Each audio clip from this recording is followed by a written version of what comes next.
Hello, everyone out there in this strange, beautiful world. Tonight, you are here with MagusintheMedia, and we are diving deep into something that happened today in the world that most likely, most people actually have no idea at all what happened, and maybe you do because you pick up a newspaper or skim through X or whatever your social media of choice is. But today, CERN shut off its collider. It's Large Hadron Collider. So for today, the Large Hadron Collider has gone dark. What does that mean? What is it? Who is CERN anyway? What does it have to do with Shiva, consciousness, and whatever this year of 2030 is? So today, to help me with this is the great Kaiva Rose. Hello, Kaiva. How are you doing today? I'm doing great. Hi, Brandon. Hello. Thanks for having me on. You're welcome. It's always a pleasure to have you, not only a partner in real life, but a brilliant partner for this wonderful Monday evening show. And so everyone out there listening, if you haven't already, make sure to subscribe, like, and share to both of us, because what we're trying to do is not only just bring you news, but bring you a little deeper in the understanding of why these things happen. Maybe you don't know really what's going on. And so it's really important to take it from the perspective of the mystic, the magician, and the occulted reality that we live in today. What do you think? What do you think? Why is this even happening? Do you know what I mean? Like, what's going on today? Why Monday? Well, I think Monday is a great day to clean shop. Personally, I also took the initiative on this Monday where Mercury is stationed retrograde to upgrade my existence. I did a full cleanup the house today, and I think I'm like our friends at CERN. I'm taking the advice of Mercury retrograde. I'm slowing down, I'm redoing, I'm cleaning up, and I think that's why perhaps it happened today. It's Yeah. Mercury retrograde. Just started, just stationed. So a better time to turn off a technological device than during Mercury retrograde. Yeah. Because who knows? Maybe they are aware that perhaps there's some sort of solar flare, perhaps this Uranus and Mars conjunction that's happening on Saturday. Maybe there's something more that's going to happen and they got to shut down the machines.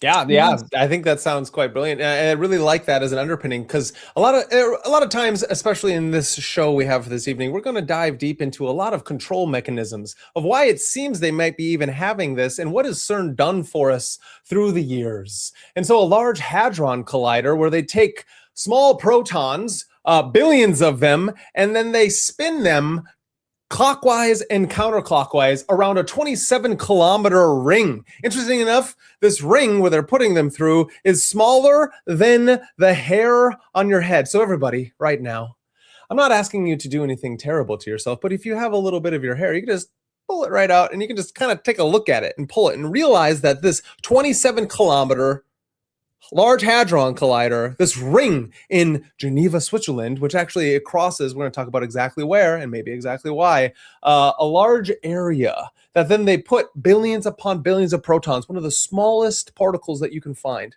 and then they spin it both clockwise and counterclockwise. To do what? But to slam them together and do something that is still but just a theory, maybe a very good one at that, but still just a theory. The idea that there was a Big Bang. And I like to know that this is the standard model of physics. And I think that's really important that in one of my models of reality for how I walk around, being able to drive a car, interact with my family, eat, sleep, do all the things, is I know there must be some kind of physics that allows the physical reality to interact with itself. But as we find out, as we smash billions upon billions of protons, and technically I found out today that only, like, crazy enough, 50 ever collide. What you do then is you take the most expensive camera in your entire world, and then you take massive amounts of pictures, and you try to then see what are these protons that are being created at the beginning of the Big Bang. That's their theory, right? Isn't that crazy? Yeah, I mean, that's the thing I think about science is like they're building on a lot of like fantasy, right? They're building on a lot of illusion of what they think the beginning was. And I think that sometimes is the fault of scientists. I think they are quite removed from reality to a certain extent because they're so fixated on this thing, right? And figuring this thing out, this equation, this thing. When if you look at all like the mystical traditions that have existed throughout time, the mythology, like perhaps, and I maybe was wondering, maybe that's what the Shiva is about, that it's encoded in our past. And so that's where they could look for those answers. But I also think like the needing to prove everything is such a bizarre existence, because if you think about the short, long time that we have in this human form, I don't know if it would be worth it, especially when you reflect on like the meaning of life. You know, what is the meaning of life? Well, I'm staring at protons colliding Right. for hours upon day. You know what I mean? Like it's such a bizarre thing. And yeah, I think it's like the idea that they're just building on top of fantasy. Because is the Big Bang actually even how the universe was created? You know, Yeah. we don't Yeah. even know. Like, how do we know that our universe isn't just like a different dimension from another universe, and like we're all just like dimensional beings, right? Yeah, I had that thought Yeah. earlier. No, I I'm love not that gonna pay idea. attention to that. No, I love that idea, and it's because I think we really have to take a better understanding about what a mythology is, and to then understand what a theory is, and how then we basically look backwards through time by doing these crazy experiments, a priori experiments, right? Using mathematics and taking mathematics, these a priori experiments, things that we can technically prove. And I will, we're not flat earthers around here. We understand that there are, when our method is science, there's way to prove and disprove certain things. And so if we live in this crazy, right, that I believe that we live on a sphere, a ball that's slightly oblong because of that precision equinox and the sacred harmonies of the world interact. So planets rotate all together and it makes this beautiful system, right? Thus how we have astrology. Mm-hmm. Correct. Yeah. And we're all moving through space and time, Space following the sun. We are all is interesting. Yeah, exactly. Space and time, moving through it, yet space and time, as we get this Copernican turn in our Kantian understanding of reality, that time and space are actually concepts that we project onto a world because we don't quite understand what's happening. But we use things like our sciences, like astrology and whatnot, to then understand the nature of reality itself. What do you think about that? Mm-hmm. Yeah, I just have a question, like the hydrogen part. So is our universe made of hydrogen? Is that like what they're kind of getting at? Is that our universe is made of hydrogen and that's why they need to have all the hydrogen to like collide the particles or something like that? Why are you saying hydrogen? Because of the Large Because I thought Hadron? no, I thought I read that it was hydrogen, didn't Well, I? I think I the universe is made up of hydrogen, but not just okay. hydrogen. It's the most abundant element on Earth, making up Mm, 73% of the visible universe's mass. I think it's important. I think that's a great. Most people probably don't know that. We assume a lot of these things. So hydrogen is the most abundant element in the universe. Supposedly, 73% of the visible universe's mass is that. The rest of the ordinary matter is mostly made up of helium, around 25%, with all other mm. elements like carbon, oxygen, and iron making up the remaining 2%. This Yeah. comes from So like the hydrogen is there's something about the heat. There's like this extraordinary heat that they also have in this collider thing. But the other thing that is well, interesting no, that's about extreme cold.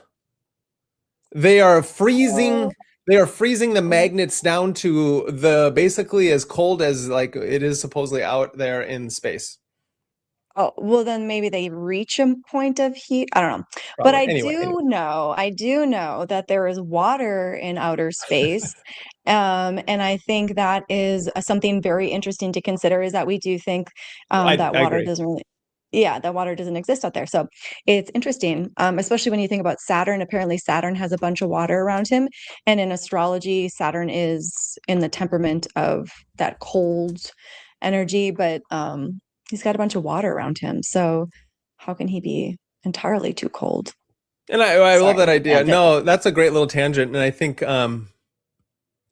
it's this kind of questioning leads us down to trying to understand the makeup and nature of reality, right? You were asking Mhm. like Yeah. cosmological and cosmogenic understanding of um, why things are the way they are. And so the Large Hadron Collider uses hydrogen as the Hmm. raw source to get the protons Yeah. to protons it smashes together, because the standard Hmm. hydrogen atom consists of exactly one proton and one electron.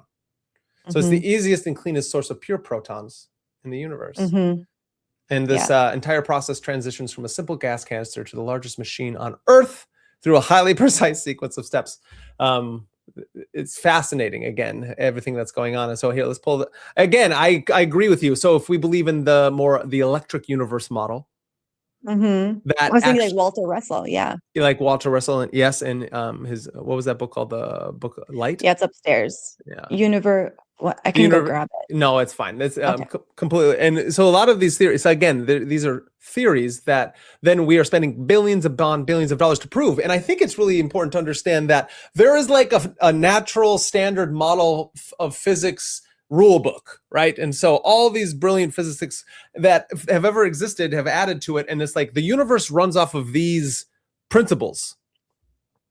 And I think of what I've been researching is that this Large Hadron Collider is here to see if those principles follow suit. And then if we can find what they would call these fields of reality, like the Higgs boson or the God particle, or these different things, they're trying to smash these things together and find that which unifies the entire field theory of physics. And what they're coming to find out is that physics, not just physics, our universe it does run off these models, but also there are malleabilities in reality. One of those malleabilities could add to then with the theory, by adding this to it, that what if what we understand as space actually is another form of, say, water or something like that, right? So chi, right? A lot of these ideas of the occulted nature of things, that there is this prana, ether, or eternal force that exists and runs through everything. And it seems that something like CERN now, this intergovernmental agency that was created in the 50s, has been here to help us understand the electromagnetic nature of our universe. I think that's something to be talked about, right? Yeah. Well, and also too, just even like the concept of like it's an anti-vortex, right? So it's like an anti-vortex, which like when I think of that, it does make me wonder, like, are they trying to create like a wormhole?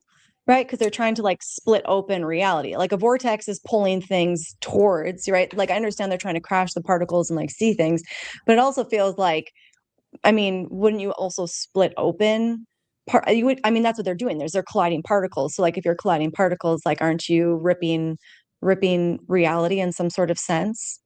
Yeah.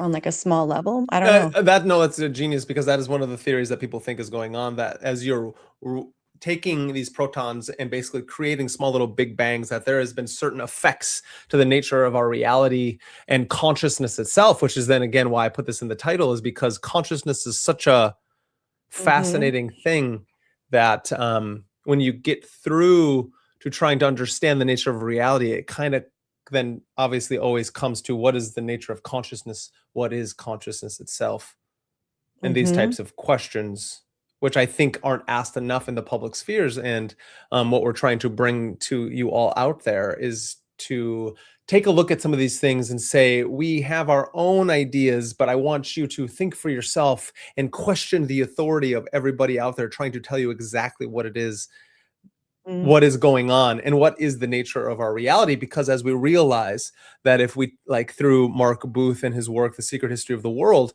and a lot of the magical theories throughout this universe, throughout the history of magic, is that we don't have to see reality through just the pure material lens, as in first it was matter and then all things were created from that. But that the idea, what happens if we look at the world through the paradigm of the idea, the ideal first, and then everything was created based upon the idea down into material reality.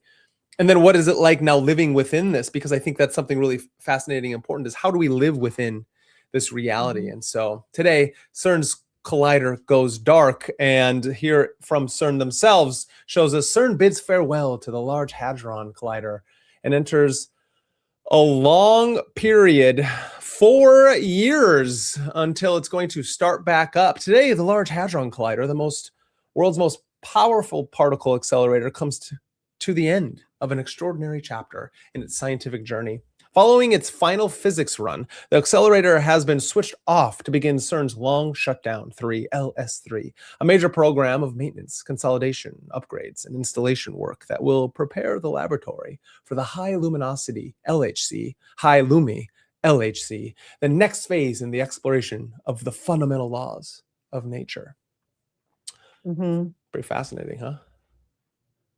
It is. Yeah. It Well, it is, and then it's like, there are also programs in like the United States where they're kind of doing like, I think, complementary work, and theirs also shut down in February. So theirs was they found these glucons. I don't even know if I'm saying it right. It's something Glucons, about yeah. glucon. It's We're like the and like glue that runs everything yeah, together, right? yep, exactly. And so like the glucon plasma. Yeah. And so, but now they're like switching their program and they're going to start banging together electrons and ions. So they're just trying. And so it's like it makes you wonder, like, what is the future of our world? Like, what are they're shutting down their programs now. They're going to do new programs. Like, what are these new advances? And they need all these like data.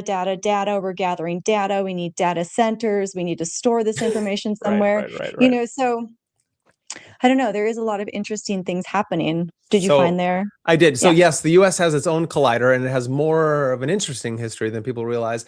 The Tevatron was a particle this and I don't know if this is the one you're talking about, but Yep, it it was a is. particle accelerator at Fermi National Accelerator Laboratory east of Botvia. So it kind of sounds like it says Botvia, Illinois. My eyes instantly read Bavarian Illuminati, interesting enough. So I don't know why that's weird or what kind of programming is going on, but so Bavarian Illuminati of Botvia, Illinois, and was the highest energy particle collider on Earth until the Large Hadron Collider was built. And it ran from October 1985 to September 30th, 2011. So that's its main achievement was discovering the top quark in 1995, the last fundamental fermion predicted by the Standard Model. It never found the Higgs boson directly though in 2012, scientists analyzing the Tevatron's old data found the Higgs was highly likely present in it too. Why it shut down? So then you said there was one. Yeah, there was a newer one. So that was the older one. And then the newer one was physics of RHIC. And this is 25 years physicists from around the world have used relativistic heavy ion collider to explore some of the nature's most basic and intriguing ingredients and phenomena. Through the RHIC's collisions have ended. Analysis of its data continues. Here's a look at some Oh major yeah, physics areas the explored. relativistic heavy ion collider. Yeah. Nice, And nice. so they used gold. And so remember when I was in South Dakota and I told you about Lead, South Dakota, and how they have the neutrino laboratory where they're also looking for black matter and Oh neutrino. yeah. And it's under a gold mine. So Yeah. it is interesting, the gold connection there. Yeah, that is interesting. And then Young Blood Elixir, hey, shout out to you out there. It's Batavia. He lives near it. Batavia. Oh. Nice. It's almost like Mhm. when you're chanting, however you do it, or Mhm. you're doing your God chanting, Batavia, and that's probably what they do when they start their Yeah. Hadron Collider.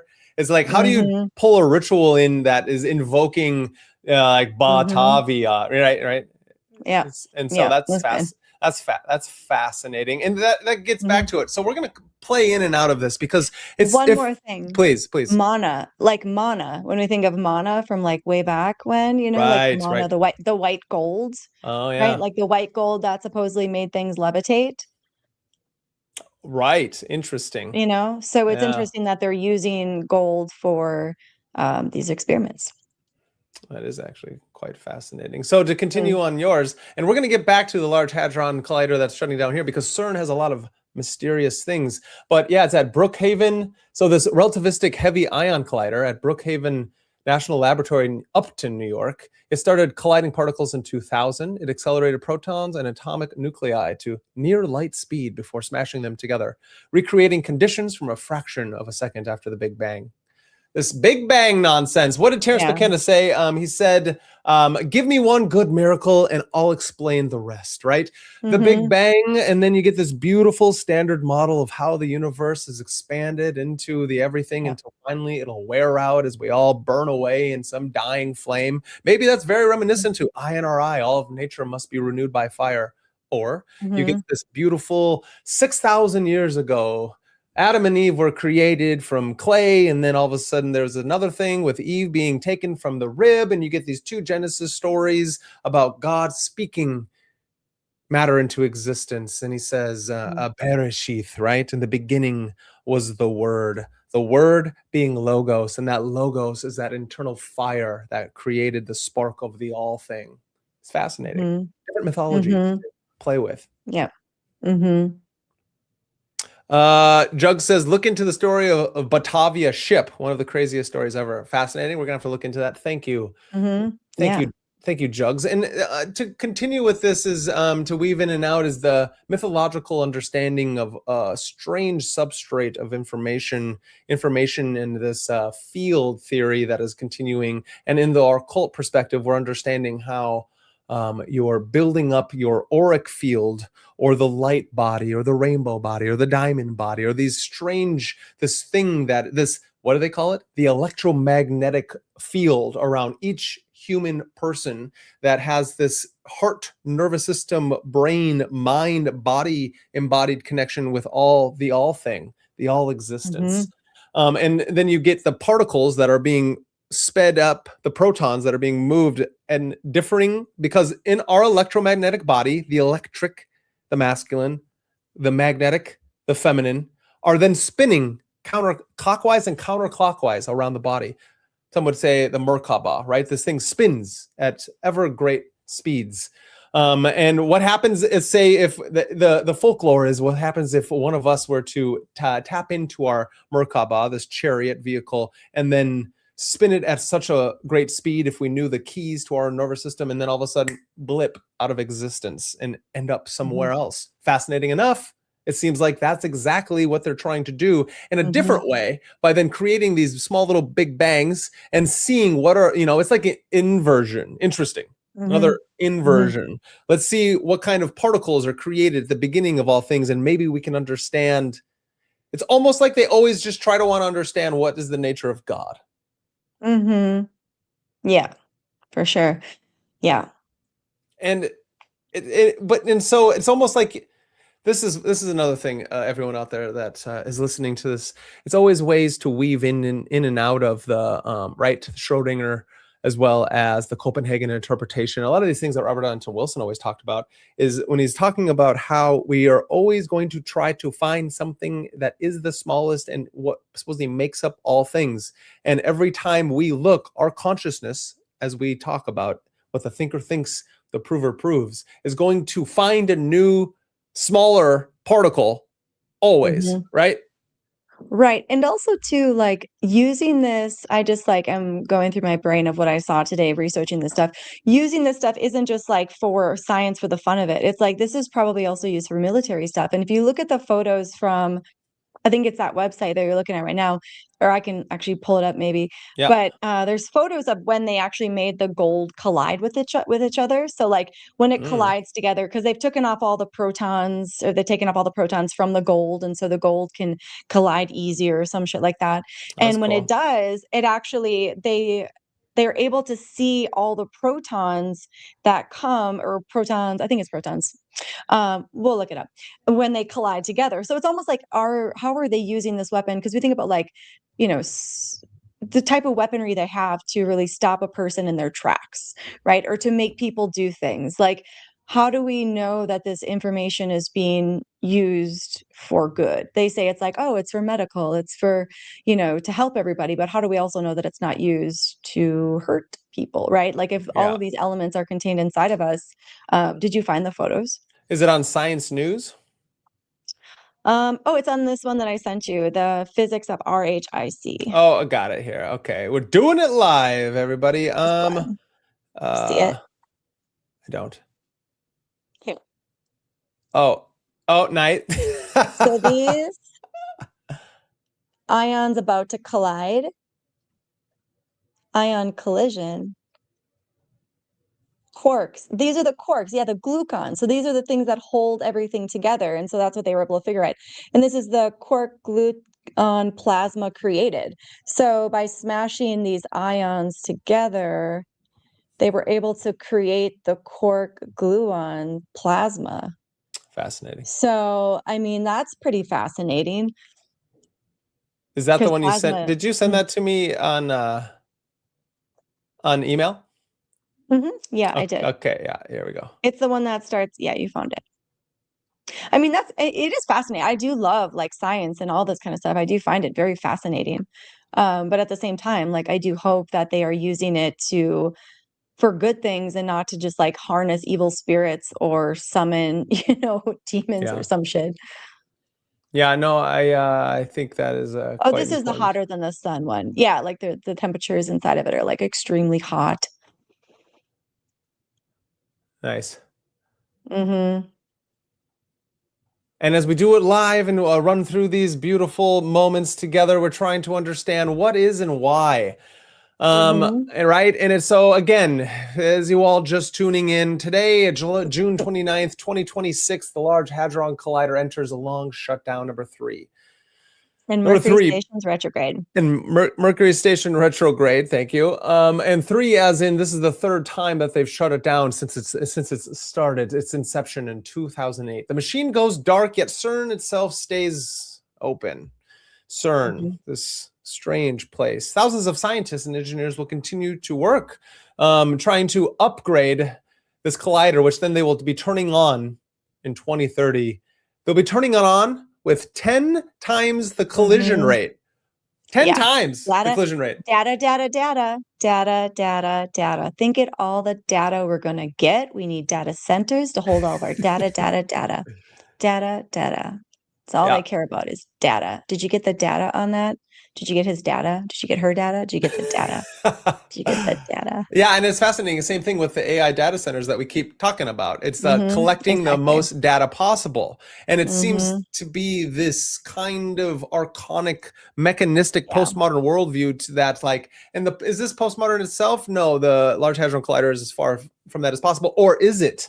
If we have all of this data, this smattering against a wall, trying to then lay claim to a certain hierarchical structure of how we should view reality, it seems quite interesting. And what Mm-hmm. happens when you find these things? And so these are questions. What is the machine actually doing? This is something we're talking about. What has it been doing since 2008, and why does one of the most powerful scientific facilities on earth have a statue of the Hindu god of destruction standing at its entrance? Right. Mm-hmm. Yeah, because that dude back in the 70s put it over top of the nucleus or something like that, or over top of the atom. And like how this all became into inception was like after World War II, right? Like Europe was like, hey, we need our own atomic facility. If the Americans are like going to be stealing all of our scientists, we need our own atomic facility. So like at the root of it, it does come from this like atomic Cold War build up. I mean, it's not like the Cold War was between like United States and Europe or anything, but like, that idea that like we got to make atomic bombs or whatever it is. We got to figure out the physics of how to split open our reality if we need be and open into a new dimension.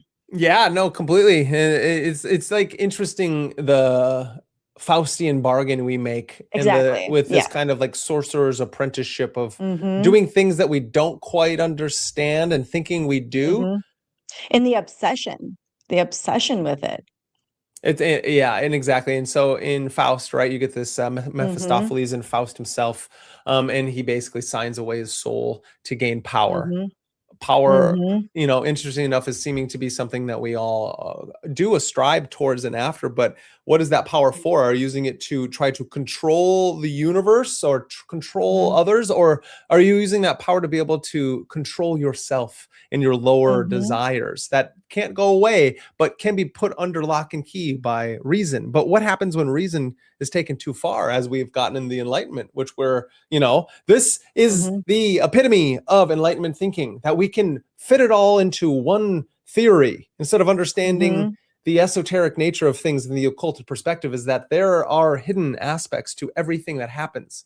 If nothing is created Mm-hmm. nor destroyed, and energy equals MC squared, right? Nothing is created nor destroyed, all energy and equals matter in some form or another, and it has to change. That's the law of equivalent exchange, as we all know from Full Metal Alchemist, is that matter cannot be created or destroyed, and it must change shape in some way by its equal constituents. And so what happens when you smash tons of particles together, and smashing these particles together, right, these protons, at 27 kilometers around in this place that we're talking about, Geneva, which they're not doing anymore today, it's shut off. Maybe all of you out there felt a little shiver, or maybe the weather, or whatnot. Or maybe there are things that we are not yet sensitive to know because we haven't done enough practice and ability to Yeah. calm our mind to understand. Thus, Shiva sitting out Well, front. the subtle energetics of how it affects our magnetic frequencies on the earth, right? So it's like, how do we know? How do we know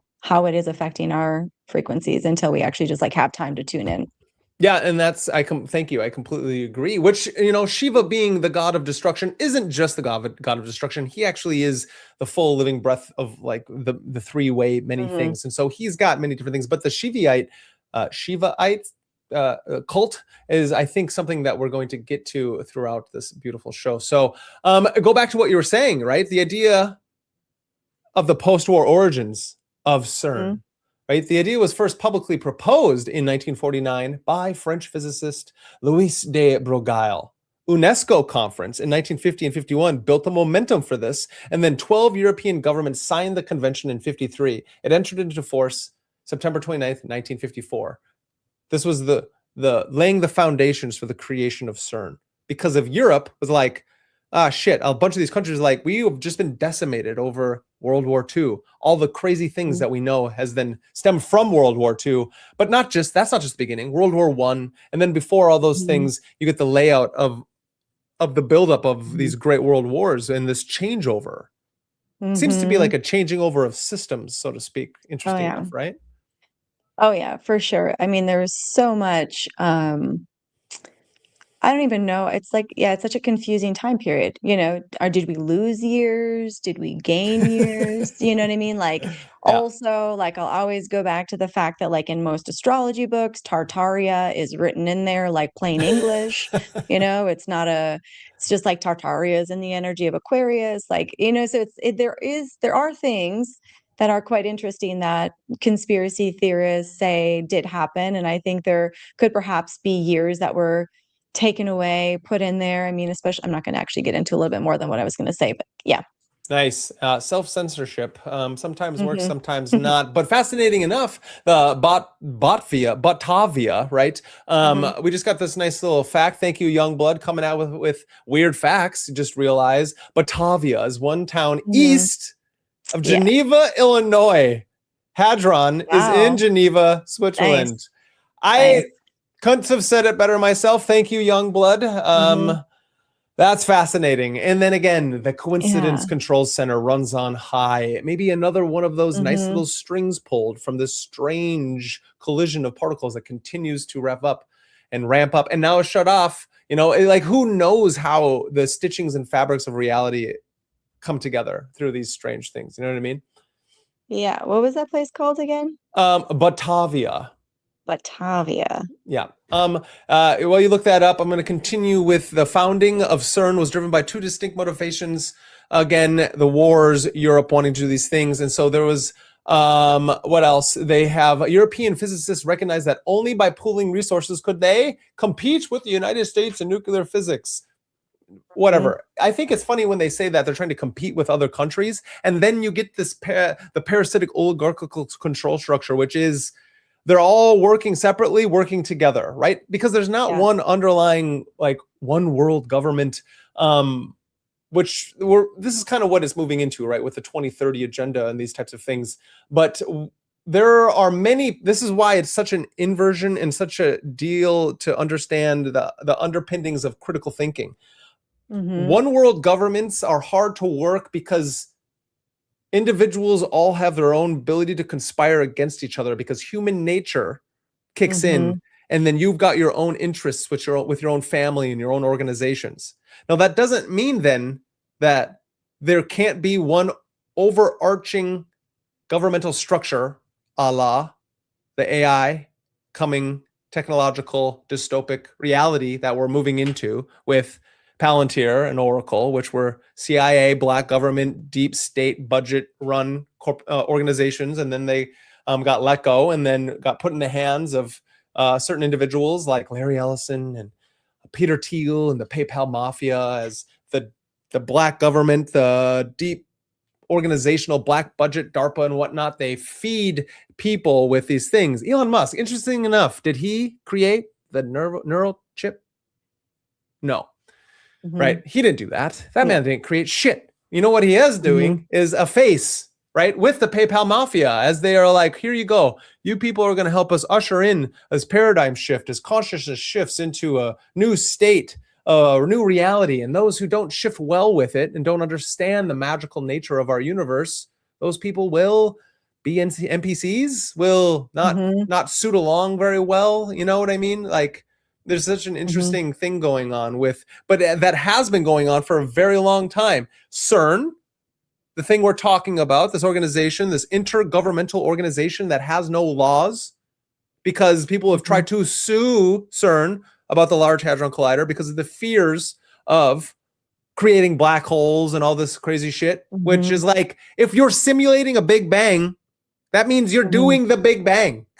You know? Mhm. It's like, Yeah. Mhm. what's it mean to simulate? Mhm. Right, and what does it mean, like, to contain it? You know what I mean? Like, are how many black holes have they contained? Do they just zip themselves back up? You know what I mean? And, like, the other thing too is that how do we understand, like, what part of the world or who it affects? Like, we don't understand the occult I don't understand the occult properties of what they're doing necessarily, so Yeah.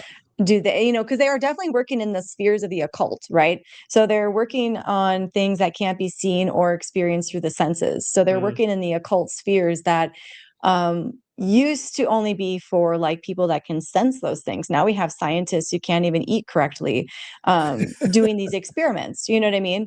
So it does. There is a level of technological advancement that I think can be dangerous when you have people that can't even take care of themselves appropriately being in charge of these things when their own sense organs are deaf. You know what I mean? So I'm Yeah. not trying to be rude, but I'm sure that they spend majority of their time around machines. And I think honestly robots are going to be replacing them quite soon. Their jobs are really obsolete. Are you I talking think about scientists? yeah, robots can easily do scientist jobs. I don't really think it. I mean, There I'm not are a trying to be large mean. amount of jobs that are going to go away because of AI. And anytime you listen to anybody who says it's not true and it'll create new ones, it will create some new ones. But Yeah, the but I'm idea talking is, about, like, the for edge and at CERN, like, the yeah. idea that these things that they're working with are used to be for, like, shamans and people that are Mhm. understanding the spirit and the occult realms to Yeah. such an extent that they purify their body and their mind and their spirit to be able to properly work in these realms. Now you have people who are literally living amongst machines day in and day out, probably eating macaroni and cheese out of a microwave, and they're the ones who are in charge of understanding the properties of these occult things. So it is a bizarre concept, it's very interesting, is what I will say. No, that's fast. That is fascinating and interesting. That, and it goes back to the idea of the hermetic, the being a hermeticist, to being somebody Mhm, who, and what I like to take the point from Terence McKenna, and if, the idea that a hermeticist or Robert Anton Wilson is somebody who you understands the first tool, scientific tool, is the human nervous system. mhm, Everything past that is actually just another model to replicate the human nervous system. mhm. Yeah. And Mhm, so then to tap into the human nervous system to try to mhm, find that particle or that thing that then connects these theories together for the theory of everything, which we'll never mhm, have, because mhm, everythingness will hide itself from that which is trying to find it, which is why we get brilliant philosophers like Heidegger, kind of seeing the extent and the end of Cartesian dualism and this subject mhm, object like separation. And then, where you're always trying to say, like, what is this thing? It's kind of, I'm sick of that. Let's stop talking about, as Heidegger states, we got to stop talking about beings. What is a cup? What is the smallest particle? mhm, What is the dog? What is the human?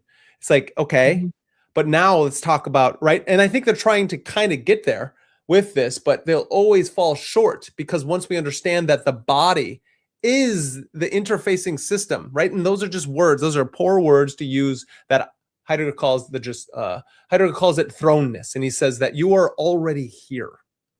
You're born. mhm, We talk about your birth, and again, this is me not plagiarizing. This is me summarizing poorly, probably, but also through my own avenue of trying to understand that you were born, but do you remember that? Some do. And they can then understand that they were born, but they were born from somewhere else. So that somewhere else you were born into already was part of the makeup of the all. Right. And so this idea of going back to the Big Bang and trying to simulate that which would never was into that which is now, doesn't it seem kind of silly? It does. Yeah, it seems kind of like a waste of time. And they also recently actually saw the process of a baby being conceived. That was also some recent scientific experiment that was created where the sperm was actually witnessed in going into Like the egg. And the light, then it yeah, created and the like the light. whole, so I mean, it's like the Big Bang itself. So it's like a mini Big Right. Bang, They collided these two opposite forces together to create There we go. We figured it out. All we needed was a womb. That's all we needed. We didn't need billion-dollar equipment. We just needed an egg and a sperm. We did a little biology and we figured it out. No, that's fascinating. That's fascinating. So the founding vision of CERN had a specific concern. There was a brain drain, as they state, of European scientists to America, which had begun during the war, and CERN was partially designed to stop that outflow by giving Europe a world-class facility. At least that's what they tell us. CERN's own convention states explicitly, the organization shall have no concern with work for military requirements. It's bullshit. And so they're talking how like we didn't create CERN for military, even though then CERN created the internet, and the internet, and most likely AI came out of CERN if you're creating the internet, and interact that with all of MK Ultra and all of this craziness of trying to understand the human nervous system. So you got MK Ultra going on the late 50s to the 60s, and now you have CERN going on over there, and we're trying to understand the occulted principles that lies throughout these whole things. And it's the underface of trying to understand what is this human experience, why are we here, and what is this whole thing that is going on. Because if you can control the fields of energy, you can control every section along the way as we all try to understand, right? Yeah, I mean, I think if we go back to like the Shiva thing, right? Like it is very interesting if they are trying to collide protons and then thinking of like the anti-vortex and like if they're thinking about wiping. I mean, I don't mean to go to like all these dark places. It's just like it's a thought experiment, really. But the idea that they could essentially have some sort of device that they could just wipe out whoever they want in a moment. Send you to outer space with just one clap of two things, like they just slammed them. They figured out the rate and the weight and the material of what they needed to create some crazy. I'm a fantasy writer, so like part of this is I've got an imagination that goes places. Yeah, Drug says we need some darkness, and that's exactly it. Interesting enough, like then what we're trying to talk about, right? What they're doing, then they have this dark matter thing that nobody can actually explain. And that's technically 99% of the entire everything. And so what we're talking about is the 1% of all things. And then from that 1%, we talk about the 100%. And then from there, we understand that our vision actually can only see even a smaller outline of those things. And so a lot of it is like, what does this do for us? It's like the Atlantis, right? How did Atlantis fall? The Younger Dryas period come along, where many different paradigm shifts through time, man choosing to do things and play with fire that it didn't quite understand. And then the hunger. I think the world of hunger gets people, right? That unsatiated hunger of I need the information, I need to know. And then somebody starts when they're 15 and ends up never actually knowing what happened to the proton collider. You died, you never found out, but you lived your whole life trying to figure it out instead of just like having a human experience, and I think that's where the experiments are quite bizarre. And then you're gonna have people who are gonna be like, but they're gonna advance our technology. That's just it. Gosh, you guys are such lame-os. I can't believe. Turn off your phones if you don't like data centers. Do everybody a favor and get off the internet if you don't like data centers, right? It's like we don't even know if data centers that are being built right now are for housing the information we already have right now. You know what I mean? Like there's things that they try to convince the layman of, and then you go back to like the priest class of like the ancient times. Like, did they ever die out, or did they just get a little darker? The dark sorcerers. I completely agree. Interesting enough with like the AI data centers, what do we truly know? CERN and this Large Hadron Collider. So do you think that like they're like, oh, well, we're finding, what have we found? New dimensions. We found new Yeah. complete dimensions of our whole universe. What does that have to do with me? Well, we can't tell you. National security. Mhm. And then it's like to think Mhm. that when they're colliding all these things together, that there's not some kind of Yeah. supernatural phenomenon that is going on Mhm. where they're ripping holes in and other creatures are coming through. Of all Mhm. of the research I've done Yeah. over the last few days, just us talking about this and looking it up, and I'm all Mhm. like the number one conspiracy is that the CIA created the word conspiracy.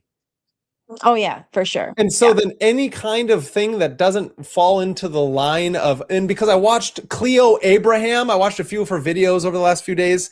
Whatever, I don't give a fuck about her. She's That got a huge channel. She does like science and common things. I don't know. She comes up, Mhm. and she's got millions of views on these videos talking about CERN. Mhm. She talks about all kinds of Oh, things, okay. right? Some Yeah. of her videos are fine, and you're like, oh, that's really interesting. And then she has little Mhm. things like this. Obviously, she's not writing her own shit, just like tons of these people aren't writing their own shit. So no Mhm. dogging on her. Get your money, girl. Do your thing.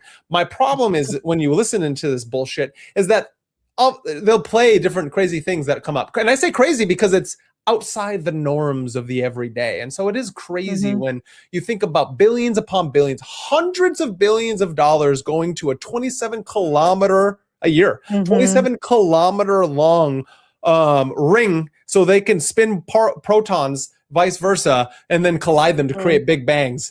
And also, they've done all this other shit I'm going to talk about. But the idea from that is then Mhm. as we go through it to understand that maybe, just maybe, crazy phenomena, synchronistic, supernatural phenomena may occur. Occult realities may be Mhm. broken through.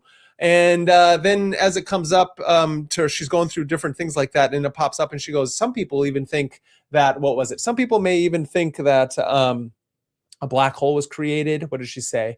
That that this was used, though the Mandala effect and all these things were coming up. And she Mhm. goes, Mhm. but those, oh, it was about Shiva. And so as we go through this, I've saved the video for us to play. There's a whole ritual of Shiva going on outside of Mhm. CERN because the Shiva statue is there with a little placard. And then okay, and she's all like, well, that was a hoax. And I'm all like, okay, it was a hoax. Who fucking cares that it was a hoax? People, I'm going Yeah. to show you here pretty soon. People Yeah. were in black cloaks coming out there, looking Mhm. ridiculous, by the way, and black cloaks as forming in a circle around the Shiva statue. This is outside of Geneva, Switzerland. Mhm. And what they're Yeah. doing is they're performing a ritual. A woman in a white dress goes in the middle of it. Mhm. You know, Yeah. and so interesting enough, I come to bring up, it's like, okay, let's go through our hermetic scientific checkbook of Detective Sherlock Brandon, right? And Kaiva. Mhm. Well, Yep. let's first doubt, right? Thank you, Descartes. Descartes didn't have all of that crazy shit, right? He had some good ideas. Thank you. His, you know, these things are important. What is it? The Cogito talks about the first thing, doubt. Oh, I'm going to doubt not only my own existence, but I'm going to doubt these people down there. Oh no, I'm going to doubt the person at the window taking the video. Mhm. Where is it that somebody's close enough to take a video, right? So, okay, I get it. That Yeah. person may have been there. No one can confirm who he is or who they are. But I interesting thought he enough, was the janitor. I think he was the janitor. He was the brilliant. custodian, excuse me. He was, thank you. We do not want to defame custodians everywhere. They may be listening, and Mhm. we love them for their work. Mhm. Well, because that's on is it on Half Baked? I'm a custodian dick. Yeah, That's what he yeah. said.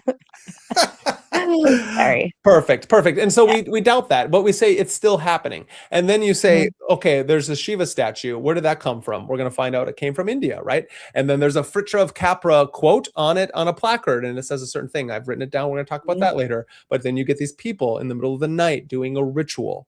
Well, there is a cult of Shiva out there. And if you say, well, it was a hoax, and then I'll say, okay, great. Why hoax it? Mhm. Why? Yeah, that doesn't make sense. Yeah, for who, for what? Like, who's the person they were hoaxing or pranking? Like, The entire I mean, world? yeah, it's like, I mean, I've been hired to do like a retirement prank for somebody, but like, I mean, it was like an obvious prank. So it's like, who are they pranking? I guess is a question.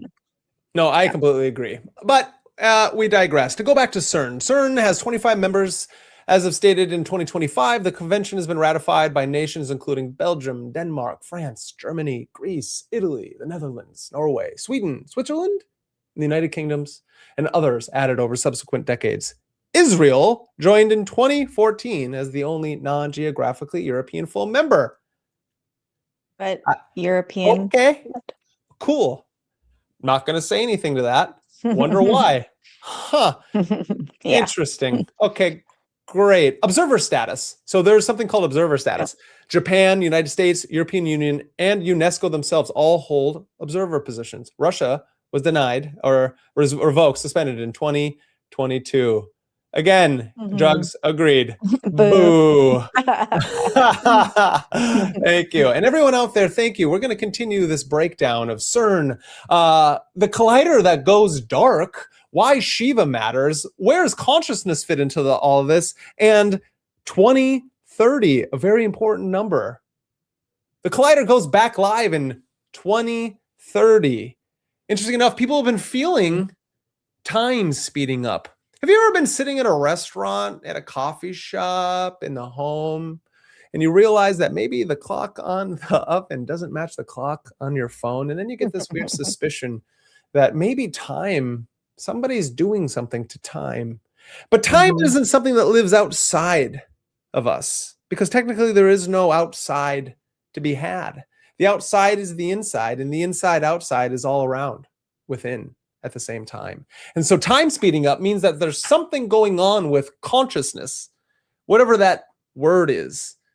And if we're all feeling it, and I think it has something to do with data and information, as information speeds up, as we are coming to find out since the 40s and the 50s, and all of a sudden in the 60s, 70s, 80s, and through on, as they started smashing particles together at vast rates, as we're understanding the nervous system and how and its place in consciousness and how we express ourselves, as we start to understand the electromagnetic grid and frequency around all of us and our own planet, we ask questions about what is the nature of our reality.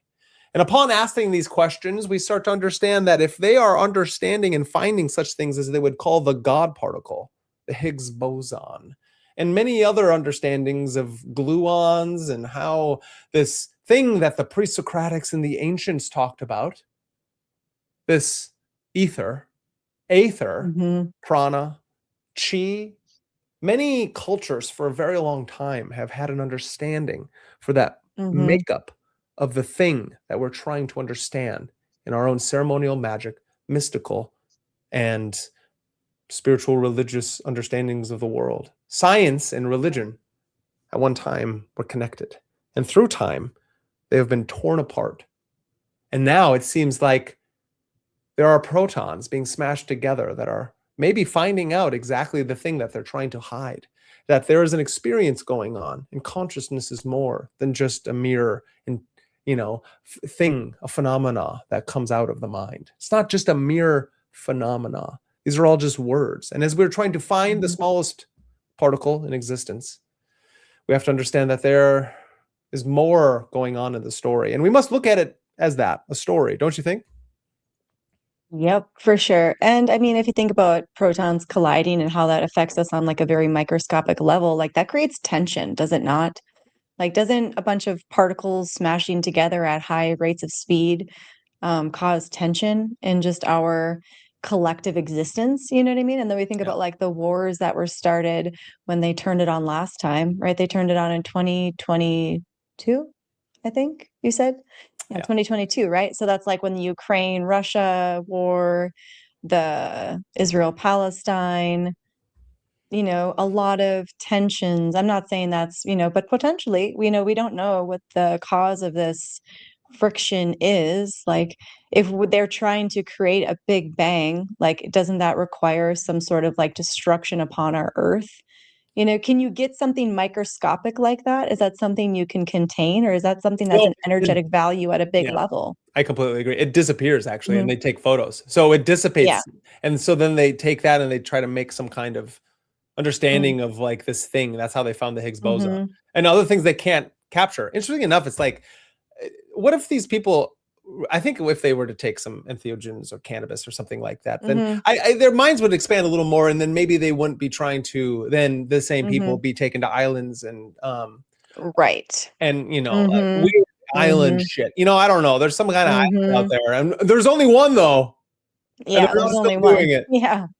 There's probably not anything going on well, because there's also that other ritual that they did too with like the people dancing through the tunnel with the white clothes and the whole thing. Yeah. So they've been doing a lot of rituals and they say it's just artistic rituals, which art is very much borderline, sometimes not art, just art. You know what I Yeah. mean?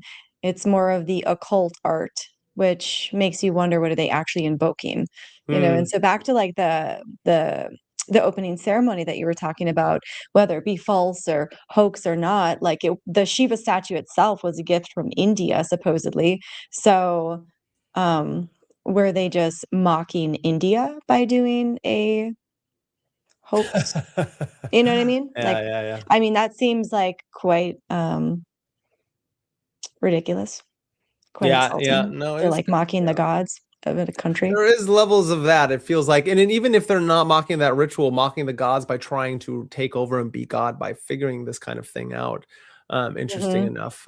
So what CERN does and how it works, the accelerator complex, right? CERN operates 9 accelerators and 2 decelerators. The Large Hadron Collider is the final and most powerful stage in a chain. Understanding what the Large Hadron Collider does requires understanding the chain that it feeds upon. And they're trying to tell us that, yes, that this is just a maintenance shutdown. We're just upgrading it so it can run at 100x the speed. Great. And if that's true, you're still not telling us what are the effects on a human Hmm. consciousness itself. Hmm. And so they say it starts with hydrogen. Electrons are stripped away from hydrogen atoms. Science experiment. We're learning science today, folks. Us in the mystical, magical realms, we have to understand that if our method is our aim is religion, our method is science, right? Some of you and I like it. Hmm. Crowley had something going on for him. H.P. Blavatsky talked about the one religion of all religions, and it's about Hmm. merging science and religion. And I think that's really important, because if our method is science and our aim is religion, we're going to do our spiritual, religious, and consciousness exploring, mystical, magical practices with that of science, because that's how we evolve through time. That's how we understand if things are working, and have a diligent, and I mean that through a diligent practice.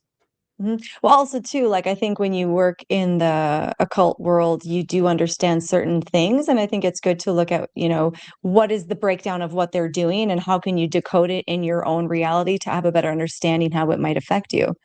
Yeah, no, that's Yeah. beautiful. No, I completely agree. So the electrons are stripped from hydrogen atoms, leaving only bare protons. These enter what they call LINAC 4, a linear accelerator that pushes them to 160 milliverts. I don't know what that, MeV, whatever that is. From there, the proton synchrotron booster, PSB, accelerates them farther. Then the proton synchrotron PS, commissioned in 1959 and still operates today, pushes them to 26 GeVs. Then the super proton synchrotron, this is crazy, right? What does that even mean? Synchro Well, it's proton. like This is some pew, pew, fucking pew, Tron pew. It shit. makes it go This is, faster. yeah, It's it like it does. goes through a portal and like woo, and makes it go faster and faster. uh, And that reminds me of like Willy Wonka and the Chocolate Factory, when they go through that Oh yeah, spinny faster and thing. faster spin Hmm. around as they. Yeah, no, I Yeah. agree. Okay, so a super proton synchrotron, a 7-kilometer ring, accelerates them to 450 GeVs. Only then are they injected into the Large Hadron Collider. So all this stuff is happening before it even goes into the Large Hadron Collider. So the Large Hadron Hmm. Collider takes those 450 GeV protons and accelerates them over approximately 20 minutes to 6.5 TeVs, or 6.5 trillion electron volts. And at that energy, they circle the 27-kilometer ring 11,245 times per second. Hmm. Yeah, and protons are like the positive, so they don't have any neutron, like because isn't like the neutron the negative, or right? For protons and the positive, the electrons. I don't know, actually. Sorry. That's okay. That's okay. That's not. That's I not your did know strong at one suit. point in time, but yeah, that's fascinating, interesting. But Yeah, yeah. And then Jug says here they have multiple particle colliders. How much does it matter shutting one down for a little while? mm-hmm, That's a great question, especially but the one that they're shutting down is the largest. And so if you take that large mm-hmm, magnetic shutdown, the electromagnetic frequency that it creates, that definitely has some kind of thing going on with it. But if they're doing this all over the mm-hmm, place, now interact that with my science fiction mind, where you get all these Tesla satellites in what's it called? It's not Tesla with those satellites. It's SpaceX satellites Mm, with all of his internet creating whatnot. Anyway, there's this like it seems like there's this mhm, crazy interaction with the Earth's own Earth's own Schumann resonance. mhm. And for us Yeah. not to think that doesn't affect us, it's Well, yeah, I just think the smashing of particles, like the tension, like how does that not create tension in our world? Especially like at the rate. It's like a loudspeaker. it says up to 600 million proton pairs collide per second. Each Mhm, collision briefly replicates conditions. And so, interesting enough, I've listened to so many different things over the last 2 days, and thinking about it, it's like no one knows what the fuck is going on. People are like, mhm, no, it actually is this many. It's only 50 collide out of the billion. It's like, who knows? So, the Large Hadron mhm, Collider contains approximately 9,000 to 10,000 superconducting magnets. The main dipole magnets, 1,232 of them, each 15 meters long and weighing 5 tons. Bend the beam along its circular path. They generate magnetic fields of 8.3 Tesla, more than 100,000 times stronger than Earth's magnetic field. mhm. Yeah. Not affecting anything. No, it doesn't affect anything. To achieve superconductivity, these magnets are cooled to 1.9 Kelvin, which is minus 271 degrees Celsius. This is colder than outer space. The Large Hadron Collider is the largest cryogenic facility on Earth operating at liquid helium temperatures. That's crazy. Mhm. Is that where, if you all don't know, Walt Disney had his head cut off and cryogenically frozen so that one day when we Really? have figured out, yep, the big spoiler alert, Vanilla Sky, that's what that's about, is Mm. cryogenic freezing Mhm, and people going through memories. So we don't, again, mhm. we don't understand consciousness. It is one great big mysterious thriller out there. And to say we do and how this could affect us is wild. Yeah. Yeah. What are you gonna say? Oh, I was just gonna say, yeah, protons are the positive charge of the element. The Nice. neutron that has no charge and it stabilizes it. So they've taken the stabilization off the proton, and so it's just a proton flying through space without any sort of like thing to hold it back. Oh, that's crazy. It says that is crazy. Mhm, It says the vacuum inside the beam pipes is 10 trillion times lower in pressure than atmospheric pressure at sea level. It is one of the most perfect vacuums ever created by human technology. mhm, It's fascinating because the idea of a vacuum is it means that nothing can exist within it, right? mhm, And mhm, so like to think that's I think for me one of the wrong things of mhm, the scientific um, standard model of science is that like everything mhm, was created from a vacuum and from that mm, nothingness, instead of understanding it mhm, through how kabbalistic or magical or any Buddhism, any of these religious or mhm, spiritual structures that we follow. It's like zero doesn't mean nothing.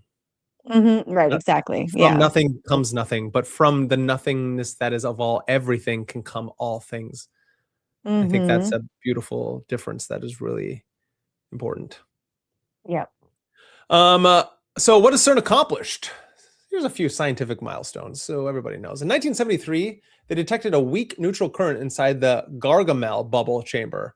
Gargamel? Gargamel. Gargamel? Do you all know What Gargamel? Do you all I have know all the names to Gargamel? go with all the names to go with. The Smurf, the evil villain is horrible. No, it's perfect in every way. Yeah, that's here we go. So you all know, if you don't know Gargamel, he's from your youth. Gargamel, as Owen Benjamin says, what does Gargamel look like? Interesting enough, here's Gargamel for you all. He's the main antagonist in the Smurfs comic. So that's interesting. And he's a wizard. And he's an evil wizard at that. Wait, So, when did they do this Gargamel experiment? 1979, you said, or something like that? oh, that's a good question. Let's 1973. It was created in 1961. So what did they do exactly? What did Gargamel do? But Gargamel debuted in the 80s. Oh, So interesting okay. enough, we just learned that they used the slightly different spelling, I guess. Mhm. 2 L's and an E instead of just an E at the end. Funny enough. Okay. Interesting. Anyway, so inside they detected a weak neutral current inside the Gargamel bubble chambers, the first major experimental confirmation of electroweak theory, whatever that is. Sorry, I didn't want to look like that. So in 1983, the discovery of the W and Z boson with masses precisely matching prediction.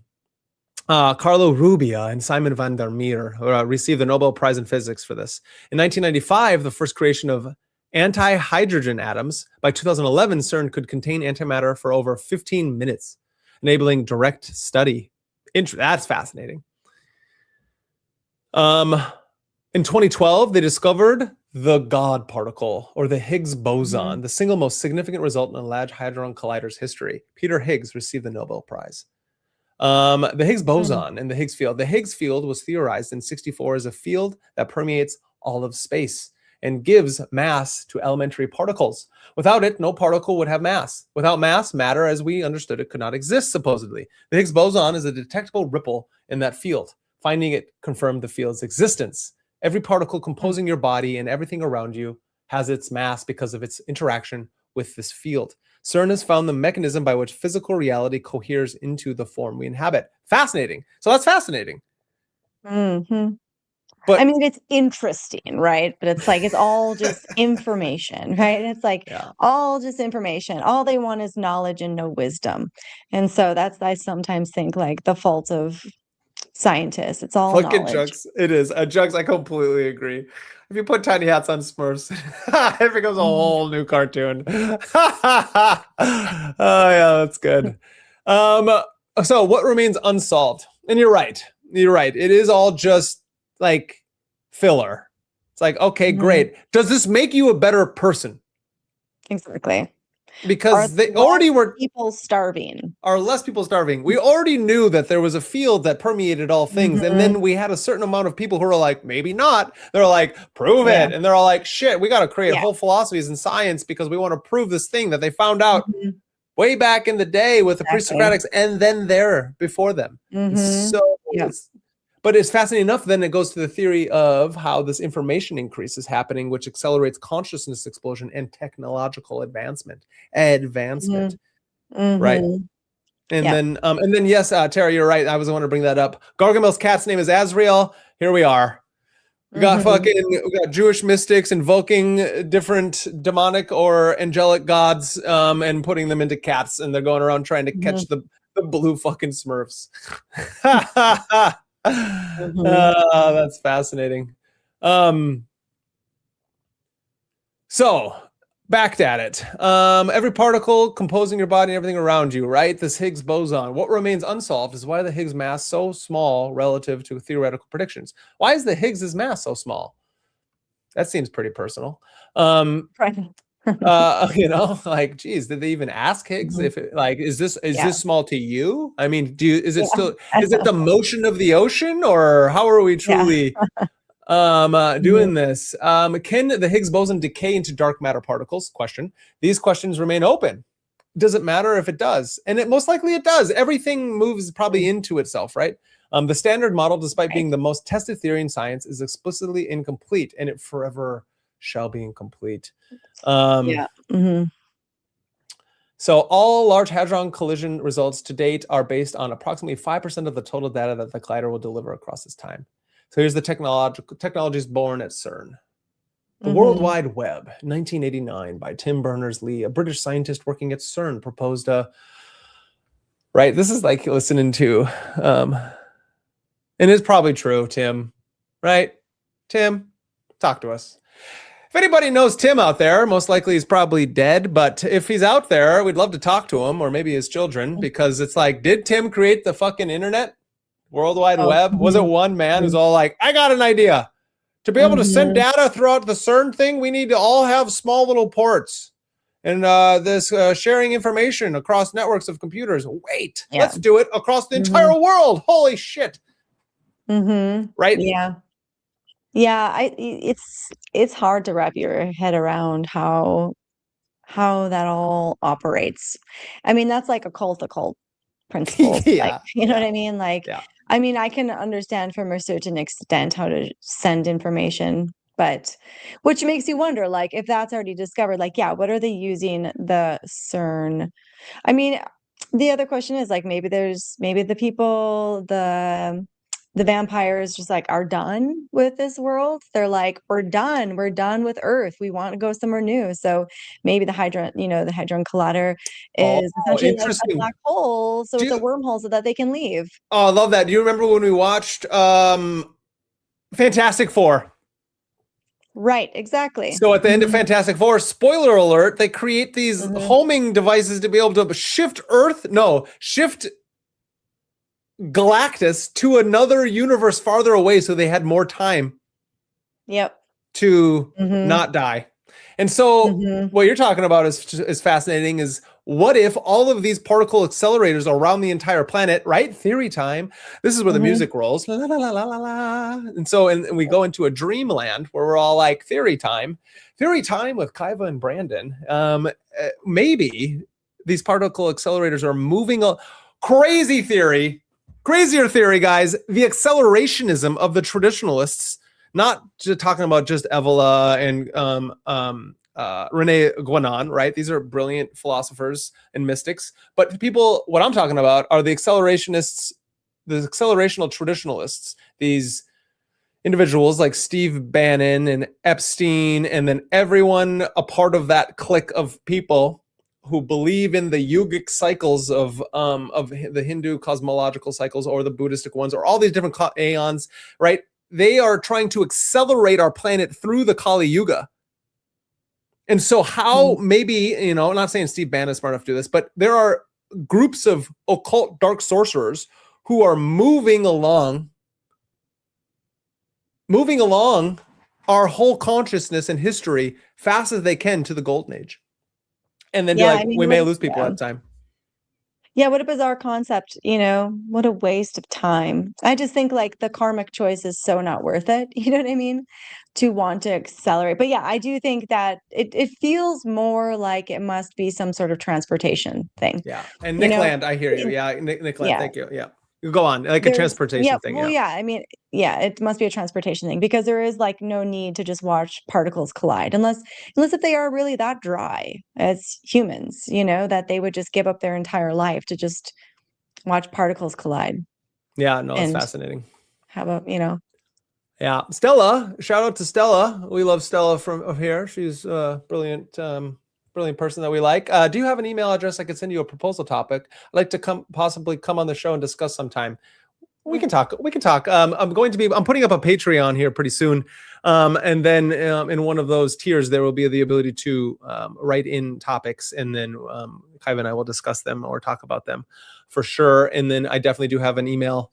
It should be on the YouTube where you can email there. So, but for now, that's what we got going on. So Stella, we would love to hear what your topic is. If we can talk on it or not, don't know, but maybe. And so back to our brilliant CERN coming to World Wide Web. They created the touch screen, superconducting magnetic technology as well. They also created the hadron therapy of cancer treatment, which uses accelerator technology directly descending from CERN's work. So that sounds great, but feels like they created cancer. yeah. Did Well, not. and also too, like who's being cured of it? You know what I mean? Like where is this or this device being operated right now? Why do so many people still have cancer and still have to go Yeah. through, How much does it fucking all cost for this cancer technology treatment? that's what I mean. Like Yeah. all the stuff that like you pay for, you put your taxes towards, and then you have these scientists who figure it out. But then the technology only goes to people that can afford the technology, even though you paid your taxes to find out this technology. Such a bizarre concept. And so that's at like the end of the day, they're like, no, this is for you. It's like, I don't think you've ever done anything for actual humanity. It's all for these people that are like vampirical humans that live in the dungeons of the world, sipping from their chalices of, blood of the young. Yeah, blood of the young Korean boy. Yeah. And so I like this. Adam Baum says, probably bringing back old gods and deities back to life as synthetic clones. Sounds about Well, right. and that's what I was going to say. Like when they're doing the colliding, like how do we not know that's when aliens come about? Everybody keeps seeing all these like UFOs. How do we know? Is that when the UFO phenomena Great. Yeah. also started? Was around that time period? Was like the 50s, 60s, you Yeah, know? but the colliding didn't start happening until 2008. So, but they had further things that were happening in the Mhm, early, like in the late 1900s. And so you are right. There is something mhm, really interesting with the connection with those things, and it has to be. And it's mhm, like, well, why does it have to be? Well, prove it that it's not. Right. The burden of proof is tossed mhm, upon um, the believer. And so if you mhm, believe that it is the mechanistic worldview, I'm like, prove to me that that it's all just mhm, matter, when we're mhm. finally realizing that it's not, that actually every Right. particle and atom in your body is actually space expanded Mhm, out, and that there is nothing there because it's actually just waves. mhm, An atom is both a particle and a wave, and it depends upon the viewer, the perceiver effect, the observer effect upon the atom, upon the thing, as the double slit mhm, theory has come to be proved. And so, fascinating enough that we don't really know what's going on. And I think that's okay. mhm, You know what I mean? I think that's okay. But as long mhm, as we continue to understand our own place amongst the strange and the chaotic and the crazy, which is then why we propose the story mythological understanding of the occulted nature, as we are all trying to mhm, become sovereign magicians and take back our birthright, which is this energy, this kind of life force that is within all things, mhm. right? The philosopher's stone. Right. It's almost like the Yeah, I Higgs mean, boson is mhm. trying to, like they're trying to create the philosopher's stone, Right. Yeah. so to speak. Mhm, mhm, Or Cold War dimensions, it states during the Cold War, CERN signed a cooperation agreement with the Institution of High Energy Physics in the USSR. Then that agreement became a model for a subsequent US-Soviet contract. The trust built hmm, through scientific cooperation at CERN contributed to conditions that enabled nuclear disarmament talks. Great. 1985, when the Reagan-Gorbachev disarmament meeting reached a deadlock, CERN provided the neutral environment for a private dinner that unblocked the situation. Because where is it located? It's located in Geneva, Switzerland, but it takes up um, multiple countries. mhm, yeah, Do we remember Swiss where Alps. the Right. Swiss? Yeah, Yeah, it's France, Italy, and Switzerland. yeah, I mean, that's the 3 countries that always are talked about. simultaneously coexisting together in one little spot. You meet somebody from that area, and they usually know all languages, Yeah, all yeah, 3. yeah, nice. And so it states, interesting enough, with those Swiss Alps, I don't know. It kind of, there's a connection I heard somebody talking about on how most likely where they're placing these has some kind of geomantic understanding of the ley lines, right? Just like how the Mhm, Sphinx and the Great Pyramids and the Stonehenge and all these things are coordinated onto the planet based upon the meridians of the planet and mhm, its accordance with the astrological significances of the stars and constellations. mhm. Yeah, I mean, if it's at I mean, Geneva itself is at the 46 degree parallel, the 46 degrees of latitude. But you said it's not in Geneva. So if it's on the 47th parallel, that aligns with a lot of other locations like Seattle, Washington, where Microsoft was created, is on the 47th parallel. Minot, North Dakota, where the Air Force Base is. And now I think it's Space Force is also like connected with them now, is on the 47th degree parallel. There's a lot of things on Yeah. the 40. I think also like where the Jesuits were began is on the 46th. 47th parallel. This is on the Yeah, no, Geneva, 46th. Yeah, Geneva's on the 46th. I'm just saying, like, if the location of the collider CERN isn't actually on the 46th parallel, because you said it wasn't in Geneva, it's by Geneva. I was just thinking maybe it could be, Oh, I see but what you're I was just saying. maybe It's like, located yeah. on the Franco-Swiss border, which is the main headquarters situated in Mirin, Switzerland, a suburb just northwest of Geneva. Mirin, the way it's spelled, looks like Merlin. Again, I don't know. I don't make this shit Oh, up. That's again what the thinker thinks the prover proves. But interesting enough, Mirin sounds like Merlin to me. So that's fascinating in and of itself, is it not? yeah, yeah. So the full operational history of the 46. Large Hadron Collider has never simply run continuously. Obviously, it's shut down many different times. Its entire operational life has been constructed as a rhythm of activation, data collection, shut down, rebuild, reactivate at higher intensities. What does that sound like? It sounds like the alchemical process of coagulate solvate to me, right? Yep. So interesting. Each cycle has produced more energy and more collisions than the one before it was. And so this pattern is worth understanding before the esoteric reading begins, because we've been esoterically breaking this down, but this is a big topic.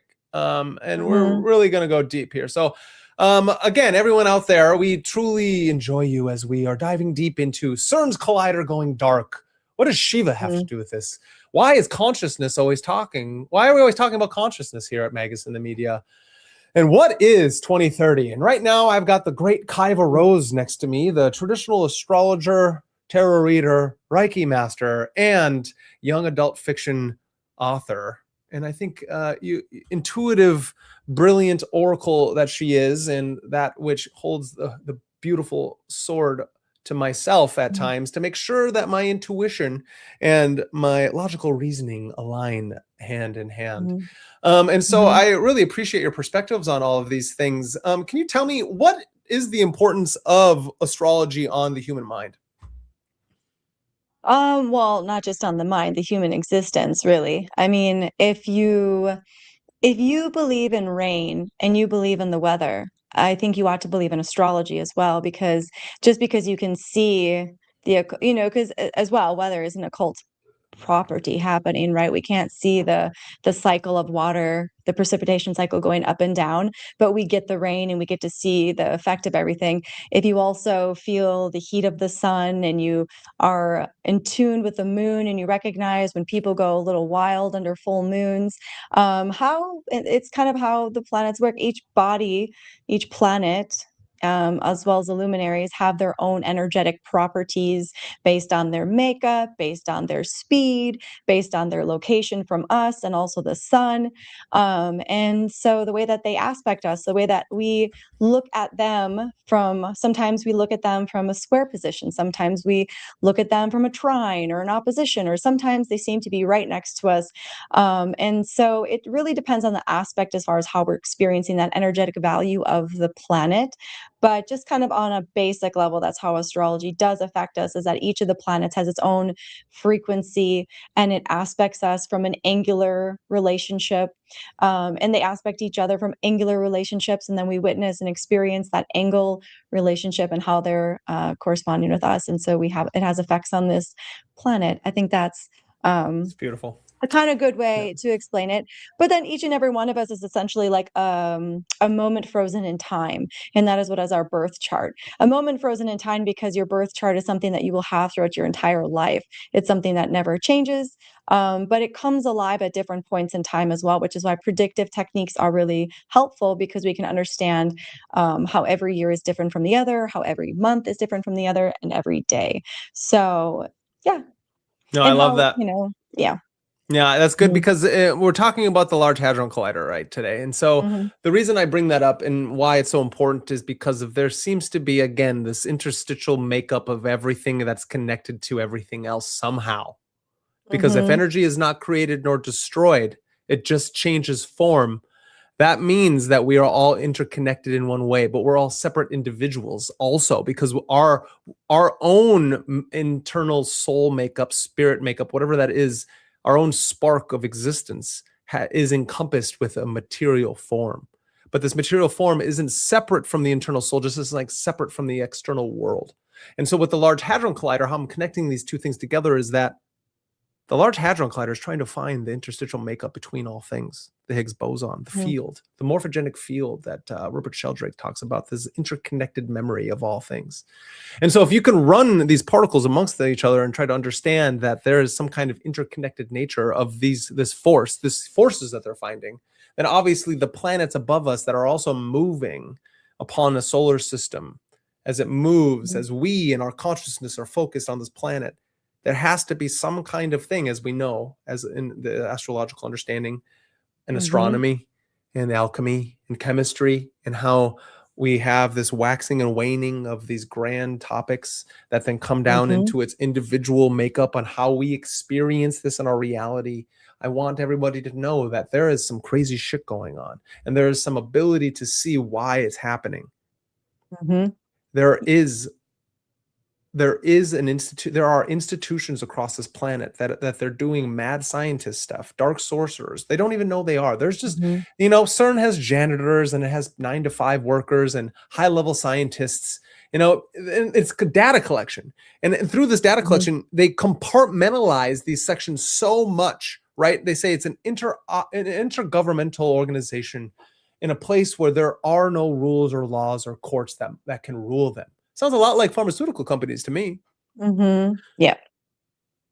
And so it's fascinating to think that then Mhm. how and where would these very brilliant physicists go to try to create big bangs? Why isn't that Mhm. in the mainstream on a daily basis? Instead, Mhm. what you hear is the great Donald. The great Mhm. Donald matters today because of another war started, and it's finished, and the great Donald has better numbers today than he had yesterday when the war was started. And wait, Israel just invaded Lebanon. The war's back on. Mhm. And at the same time, a place that tries to create big bangs is shutting down for 4 years. And at the same Mhm. time, 4 years from now is 2030. And in 2030, we have a group of individuals who are slowly moving us towards a date, and that is this agenda put on by certain people, Davos, Schwab, most likely Palantir and Oracle. And we have a lot of different rules set up for this agenda as we move ourselves forward in this age of information, as AI and blockchain technology and the digital reality that we're all moving into. It's not that it's coming, it's that it's already here. And you and I are just finally Mhm. catching up. And so Right. again, Well, go on. and like the 2030 is like it is symbolic for astrology.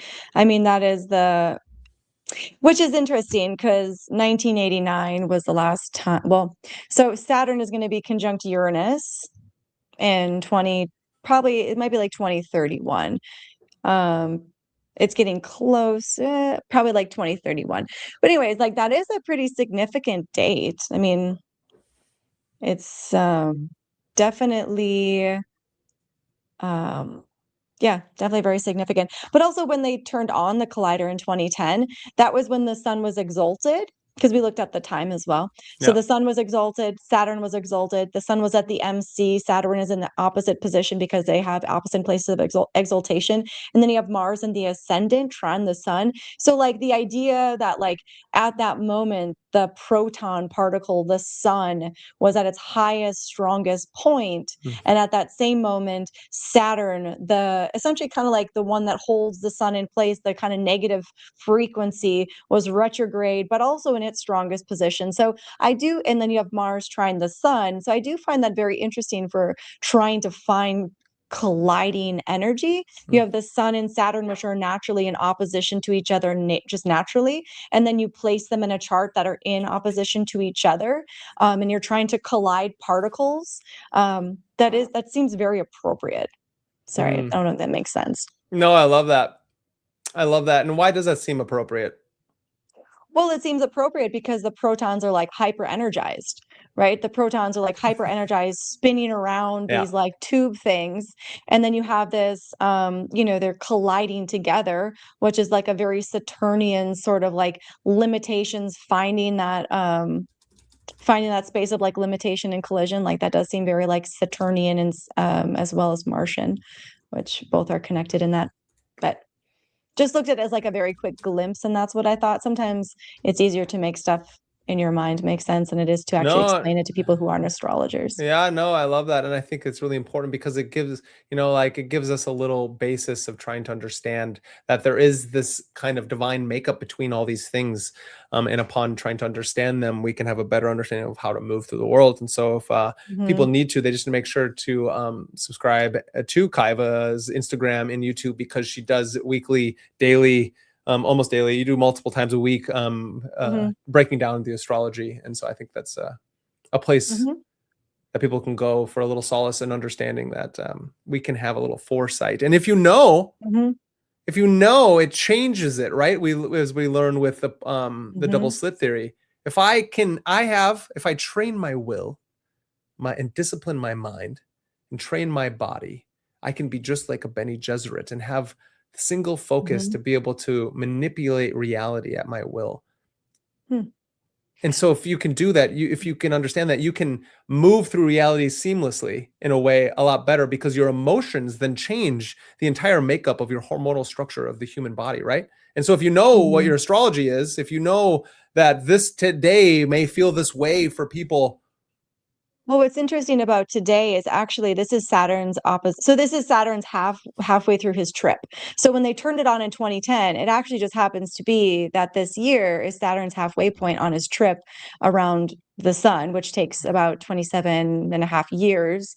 And so this is actually the halfway point. So that is actually interesting that they did turn it off now, because Saturn's now in fall, which is interesting because that's where the sun is technically in the chart. And so that is very interesting. I mean, a lot of things are connected with Saturn oftentimes. Like Saturn seems to be a planet that um occultist, dark sorcerers tend to really enjoy to play around with. Yeah, that is fascinating. Nice. And so as we run along on this fine day, Estella said that's terrifying, and she was worried about the data centers that are opening up in Colorado Springs. Oh Uh, no, not yeah, Colorado Springs. yeah, which is sad. But just so you know, I mean, Colorado Springs also is right next to the Cheyenne Mountain Space Force Station, which Mm, is one of the most highly NORAD, right, and all these crazy things happen there, as well as it has one of the most highly.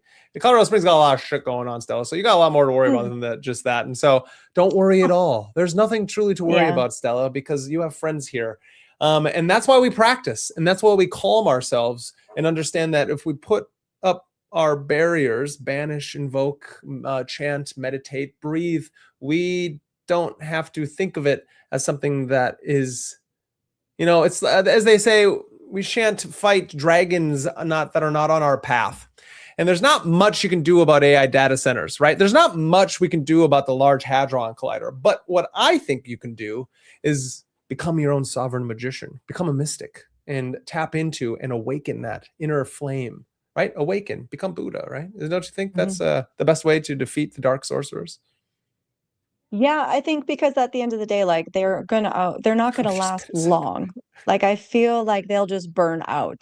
And I think when you understand like your own power, your own individual power, you create your own karmic reality that you live in. So no matter what is going on in the world, it doesn't necessarily mean that it is your immediate reality. And if you do live in the immediate reality of something like that happening, you do have to beg the question, like, how did this happen? How can I change my karmic choices? What is the best way to move forward? um and ultimately, like, to just, yeah, not let it affect you always sounds like a little insane, but yeah, how do you not let it affect you? yeah. How Like, do you not?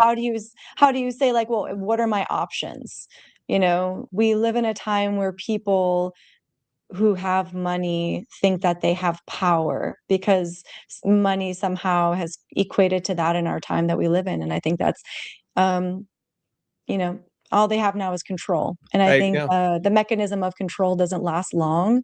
I do believe in divine order, and I do think that I do believe in Uranian principles and the divine feminine, that things are unpredictable. One solar flare, one tornado, one, you know, meteor can destroy their entire reality. And I think that's so fickle to build their entire reality on such things, which is why at the end of the day, it's like what you can do is be a good person, do your daily practice, your evening practice, make sure you're in tune with your own being and not letting things get to you so much that you make it part of your reality. And then you're stuck in that zone that they've created because they want you to be stuck in that zone. And then you don't have a way out. So I think it's important to always disconnect yourself just enough so you have your own sovereign creative power to use for your own reality, because they always want you to believe that you should be afraid. And I think that is something that can be hard, but it's also something that's quite easy to be like, well, fuck it. I mean, if that's what's going to happen, I might as well make the best of my life. I Yeah. might as well be sovereign. I might as well enjoy the things that I can. Yeah, Hmm. no, love that. I completely agree. And yeah, no, it's It's a tough one out there. We got a lot of strange things going on. Wars, AI, aliens, Mhm. let alone now this, which is happening kind of in the background. It's not really anywhere, which is why I was like, we needed to, why we both, you were actually you, I almost took credit. Mhm. Kaiva Well, because Rose said to me, like, we it's should do happening this. today. Yeah. It's happening today when Mercury's retrograde, and I think that's very symbolic of the Mercury retrograde. And also now that I know that it's at the time of Saturn's halfway point through his zodiac cycle is another very interesting thing. So, Yeah. there's a lot of symbolic things happening here. Yeah, no, there is a lot of symbolic things. Estella agrees, Kaiva. So, Yeah. and we all do. We all agree with that. And because awareness and intentionality, awareness is what they want from you. Mhm. That's what the archonic techno feudalist gods that are running the AIs, and the AI will eventually be running them, right? Because if they're trying to summon some Sumerian deity or some crazy god demon or whatever this thing is that they're Mhm. trying, once AGI takes form and that next super AGI takes hold after that, um, it's fascinating to think that unless you have a fine control of yourself, that you won't be possessed by the forces that are coming at you, which is then why we talk about it like this. Why Mhm. understanding the forces of the planets upon your existence and the stars and the constellations and the gods and demons, right? The Mhm. forces of nature that move us, both our lowest Mhm. desires and drives, fear, gluttony, sloth, pride, lust. These things are older than you and I, but Mhm. also are virtues, prudence, fortitude, justice, harmony, courage. These are older than you or I as well. And they are, this, I think, is one way to frame the great spiritual war that is going on today. What is the war of heavens, Michael versus Lucifer? I don't quite like Mhm. this framing, because that is a motif in a mythological existence of the battle of the black and the white, the Manichaean battle of good versus evil. But that is Mhm. our own venture. As you always say, the devil is always right there in the corner. And the devil, Mhm. in a way to speak of it, in this Satan, this adversary, is a way Mhm. to think of him as God's right-hand man, a public Mhm. defender, all right? His attorney in general type of thing, where he Yeah. tempts us, Mhm. right? Of course. Yeah. I mean, in Buddhism, the devils are at the assembly of the Buddha as well, because they are also abiding to the order and the law of the universe, right? And so we all have a role to play here.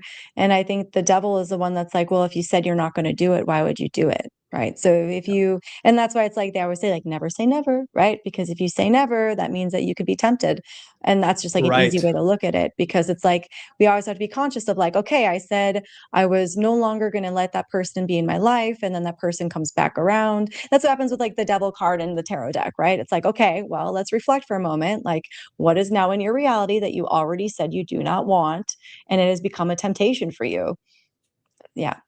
No, yeah, I completely agree. And I like this. I think they're waking old things up. This is the idea of the Mm-hmm. Lovecraftian horror, the Mm-hmm. waking up of the old gods, the old ones, the chthonic deities, Mm-hmm. these things that lay on the periphery and the outskirts of the universe and the dark zones in this dark matter that they're exploring. And so why Mm-hmm. H.P. Lovecraft spoke of these things is because of, I think that's the Yog Sothis, the Cthulhu, the old forces of fear and loathing. Mm-hmm. And Yeah. so it's fascinating that then they're trying to find these things Mm-hmm. and Yeah. not see them through the lenses of the ancient Mm-hmm. world. Exactly.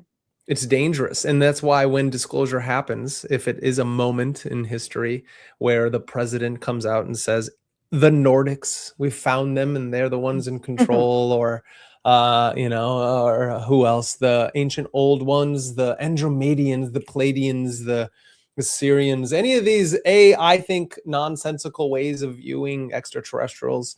Not that there isn't civilizations out there somewhere who flies metal spaceships into our Earth and crash lands randomly because of maybe we did some crazy ritual in the middle of a desert, the Mojave. Or maybe, CERN or any of these things did also their own rituals or whatnot and pulled these things here. They've got to be pretty Mhm. low level extraterrestrials to be able to be caught, though, because in Mhm. our stories we see that a lot of these interdimensional beings, aliens, gods. And interesting enough, I do take that back. That the gods have been caught in mythology, have they not? Like they've been even in Neil Gaiman's stories about Sandman. catching in Sandman, yeah, in his stories that it caught the muse. And Mhm. so it seems like man Oh, has right. been trying to, interesting enough, catch gods and demons for a long time. Even the ideas of Abramelin the Mage or Solomon in his temple, we call them demons then, and you entrap them in triangles. And yet then Mhm. a Yeah. spacecraft looks like a triangle at first, and a sphere, Mhm. a circle.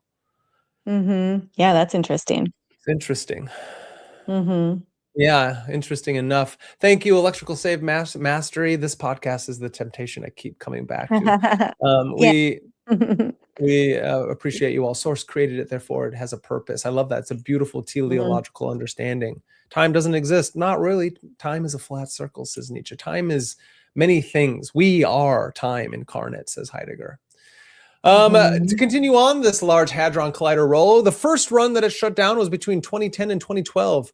The first high energy collision on March 2010, and it increased to higher in 2012. On July 4th, 2012, they discovered the Higgs boson, which was announced. The machine's primary design purpose fulfilled with its first fully operational run. Purpose fulfilled, and yet they continued doing it. They did it the first time that they ran it, interesting enough. Not What, just that was in 2008.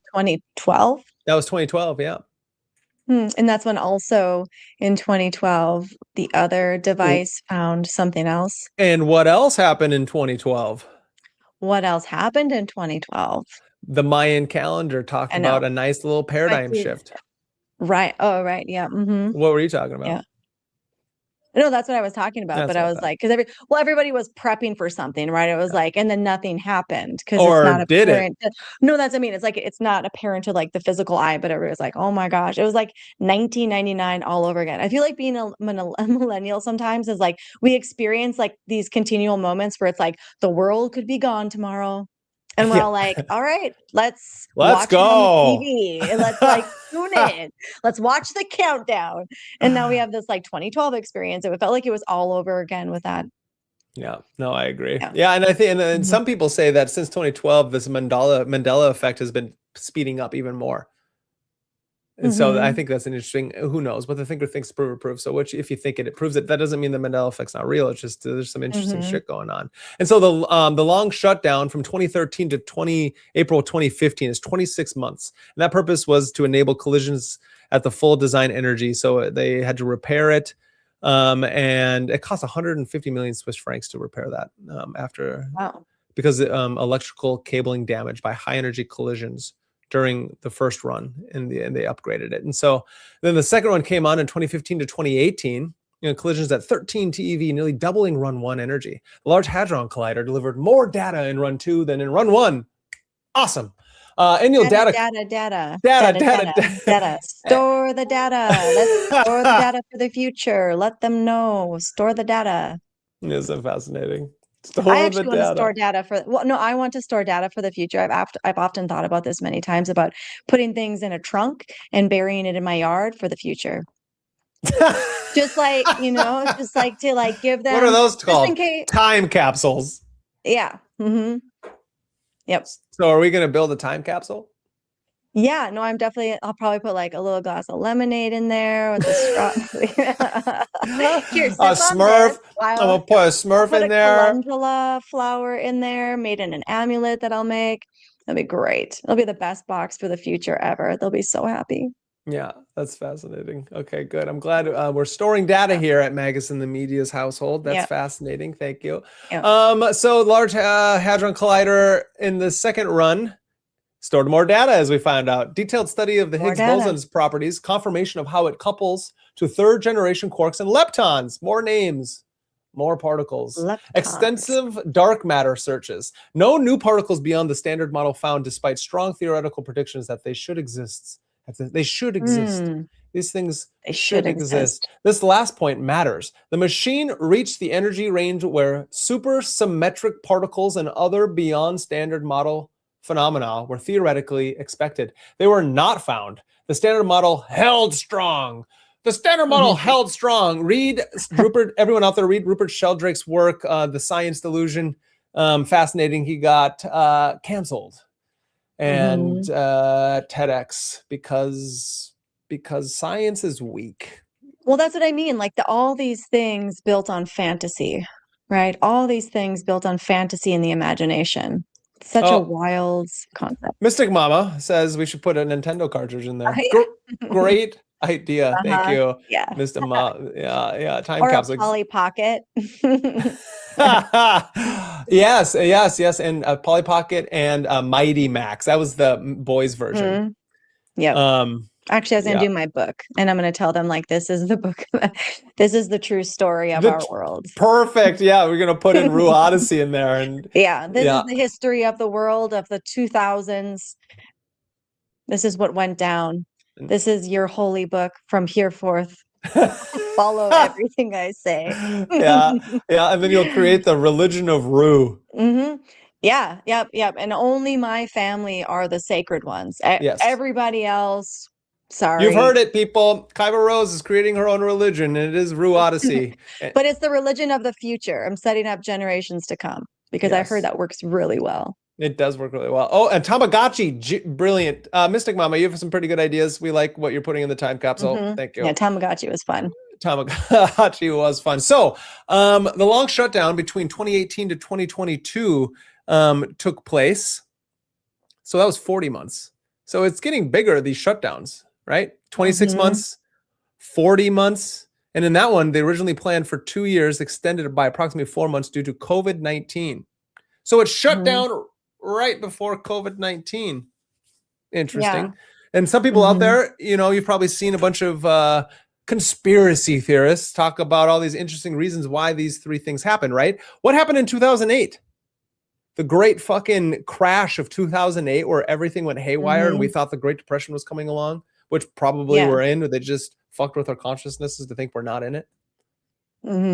So then in the long shutdown number 2, you get COVID happen. So because December 2018, right? COVID happened in the end of 2019, the beginning of 2020. So that shuts down. The purpose of that shutdown, again, upgrade the entire injector chain in preparation for high luminosity. The Large Hadron Collider warmed up entirely during LS2 for the first time since construction. And then it restarted in April 2022. So of July 2022, the highest collision energy in history. And it's been running from July 2022 to last night at midnight. Run 3 has exceeded all luminosity targets. The total integrated luminosity across all 3 runs now stands at approximately 540 inverse femtobarns. Sounds like a Pokemon. Nearly double in the machine's original design specification. Annual structure within Run 3 each year begins around March or May after the winter technical stops. Each year ends around November or December. The machine is not operating for several months every year within an activity runs. Obviously, the machine doesn't run continuously. It can't. But when you go through these long shutdowns and repairs and upgrades, and obviously when I use the quotes, right, it's not because I don't think it's not repairing. It most likely they're repairing and upgrading it, of course. But what else is going on and why the timing of such things? And what is this Large Hadron Collider actually doing to us, to the world, to consciousness itself? And now we're going through the long shutdown. I think the upgrade's going to be I really do think the upgrade's going to be a portal. I'm really convinced because in 2030, Saturn is going to be conjunct Uranus. Saturn is the physical world. Uranus is the break in that world, the crack that shows the other side. Like, I think they might be onto something. I think they might crack open, find a wormhole, something like that. I feel like that's the next phase.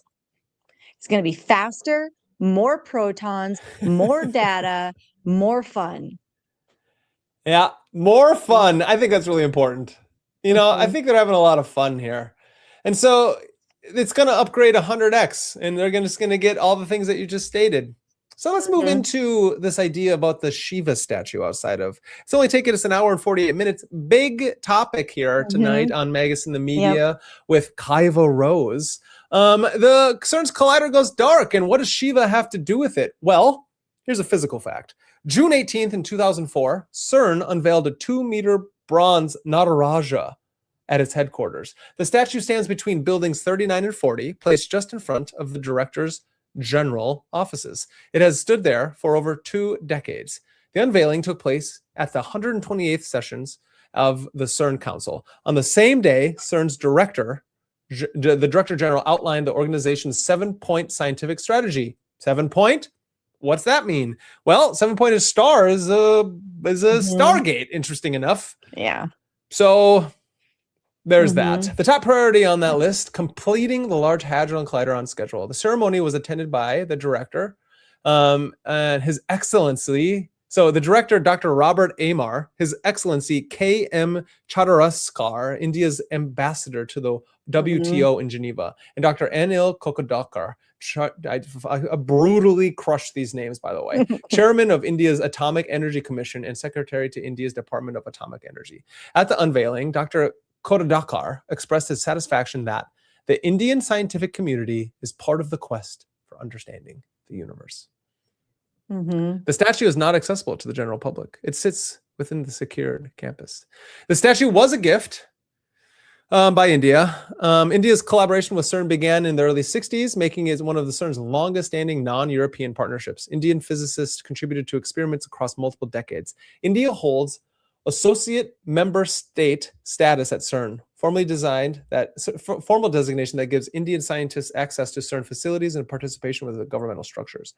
The chairman of India's Atomic Energy Commission personally attended the unveiling. This is not a cultural affair diplomat. This is the head of India's nuclear program. That's crazy. The person who oversees India's nuclear weapons capability and civilian nuclear energy infrastructures was present for this installation. So yeah, they got a gift. On the base of the statue, a slogan from Adi Sankari Sivananda Lahari is engraved in Sanskrit with English translations. O omnipresent, the embodiment of all virtues, the creator of this cosmic universe, the king of dancers, who dances the Nanda Tandava in the twilight, I salute thee. That's what it says at the base. Nice. And what is a Nataraja? Oh, what is a Nataraja? It's Shiva in his form as the cosmic dancer. The Sanskrit breaks into Nata, dance, drama, act, and Raja, king, lord, king of the dance. The form depicts Shiva in the Ananda Tandava, the dance of bliss within the rings of flames. That's what's on the thumbnail. In Shaivite, Shaivite cosmology, Shiva danced the universe into existence, sustains it through continued dance, and will one day dissolve it in the same motion. Interesting enough, right? With a Large Hadron Collider, which is trying to reproduce the Big Bang, and you get the creator and destroyer all in one form. Yep. Nataraja symbolizes Shakti, the life force. The dance is not performed upon the universe from outside. The dance is the universe. Yeah. So that's fascinating. Yep. So why Shiva specifically? And I think this question is worth spending just a little bit of time on because it reframes everything. The easy answer is that Shiva is the destroyer. The answer is incomplete, though, and actually obscures what makes Shiva theologically singular. Understanding who Shiva is at the deepest level is what makes CERN's connection legible as something more than just symbolic. Shiva is not simply the destroyer. The Trimurti framework, the Hindu trinity of Brahma, the creator, Vishnu, the preserver, and Shiva, the destroyer, is the earliest entry point that most of you will know. But within the Shaivite tradition itself, the Trimurti framing is secondary. Shiva is not one of three gods performing one of three functions. Shiva is the supreme being who contains all three functions within himself. So the Shaivite, probably butchering that, tradition is explicit on this. Brahma, Vishnu, Ruja are not deities different from Shiva, but rather they are forms of Shiva. Like looking at everybody and saying, Shiva, there you are, you old dirty bastard. I saw you. I knew you were hiding from me. Yeah. And Shiva is the supreme god who performs all actions, of which destruction is only but one action. The Trimurti is a form of Shiva himself for the Shaivists. Supposedly Shiva's origins are older than the Vedas. So that's really cool. The most philosophical advanced Shaivite tradition, Kashmir Shaivism, takes the theology to its deepest level and is the level that is most relevant to CERN. In Kashmir Shaivism, the universe is in a constant state of vibration or pulsation. This concept, known as spanda, reflects the dynamic nature of consciousness, where every thought, action, and experience is a ripple in this vast ocean of existence. Spanda is the heartbeat of the universe, continuous dance of creation, preservation, and dissolution. Spanda is the key term. It means, interesting enough, throb, pulsation, vibration that underlines all of existence. The first slogan of the Spanda Krika states, "We laud that Shankara by whose mere opening and shutting of the eyelids there is the appearance and dissolution of the world. The universe appears and dissolves within Shiva's blinking." Interesting enough. Reality is not a static structure then, as maybe the standard model seems to fit. It's like, oh, it's just a static thing that we can just find the smallest little particles. Right. Yeah. Yeah. To isolate. I mean, again, that's the problem with the science is like, oh, that's supposed to be there. That's like me looking at my garden and being like, I planted a seed there. There's supposed to be a flower there. There's supposed to be a flower there. I know there is. And it's like, yeah, no, there could be. There could be. But that doesn't mean there has to be, because the divine feminine, the dark abyss with all potential is unpredictable, right? So, and I think that's where scientists go wrong, is like, do they deserve to know? Maybe you have to have the one that deserves to know, and then maybe they'll find it. I like that. Yeah, no, they don't. They don't deserve to know. Why? Because it's just like the red powder trick of the Philosopher's Stone. Because this is what it seems like. They're trying to, if you've all watched Full Metal Alchemist Brotherhood, there's a connection here. They're trying to find the Philosopher's Stone, that which can change and create matter, create and destroy, and go outside the laws of physics, right? They're trying to go outside the laws of normal everyday physics and create this thing that then most likely they can harness and use in whatever it is that they're trying to do, transport the whole planet, people somewhere, wherever, and they're trying to figure out what it is that exists in this world. And so we have a late comer. Thank you, Spiritual Extension, for the question. I came in late. What's your perspective for the shutdown of CERN soon until the end of the year? You give it to him. My perspective? Yeah, for the shutdown. My perspective for the shutdown. Well, I think a few things. I think it's interesting, like I said, during the Mercury retrograde that it happened. I also think it's interesting that it happened on a Capricorn full moon when Saturn's in fall, the opposite position it was when they turned on CERN in 2010. I think they are trying to prevent some sort of maybe they found a fault in the system. Maybe they are losing. I don't know. I feel like there was something maybe wrong with it. Maybe they were coming to terms of maybe there was something technical wrong with it. Maybe they're predicting something was going to happen that was going to obstruct their process of being able to do the work that they're doing. But energetically, I'm not quite sure what to expect, because I wasn't really tuned into CERN when they turned it on, but I am interested to tune in now that they turned it off, to see if it does have any sort of ripple effect on us and see how it does affect our world. So I think ultimately, I'm open to witnessing and experiencing and sensing. And yeah, it's kind of how I feel about the shutdown. I know that's not a direct answer, because I think it's hard to say. It's hard to say if it's going to make things better or worse. Because last time they turned it on turned it off was 2018.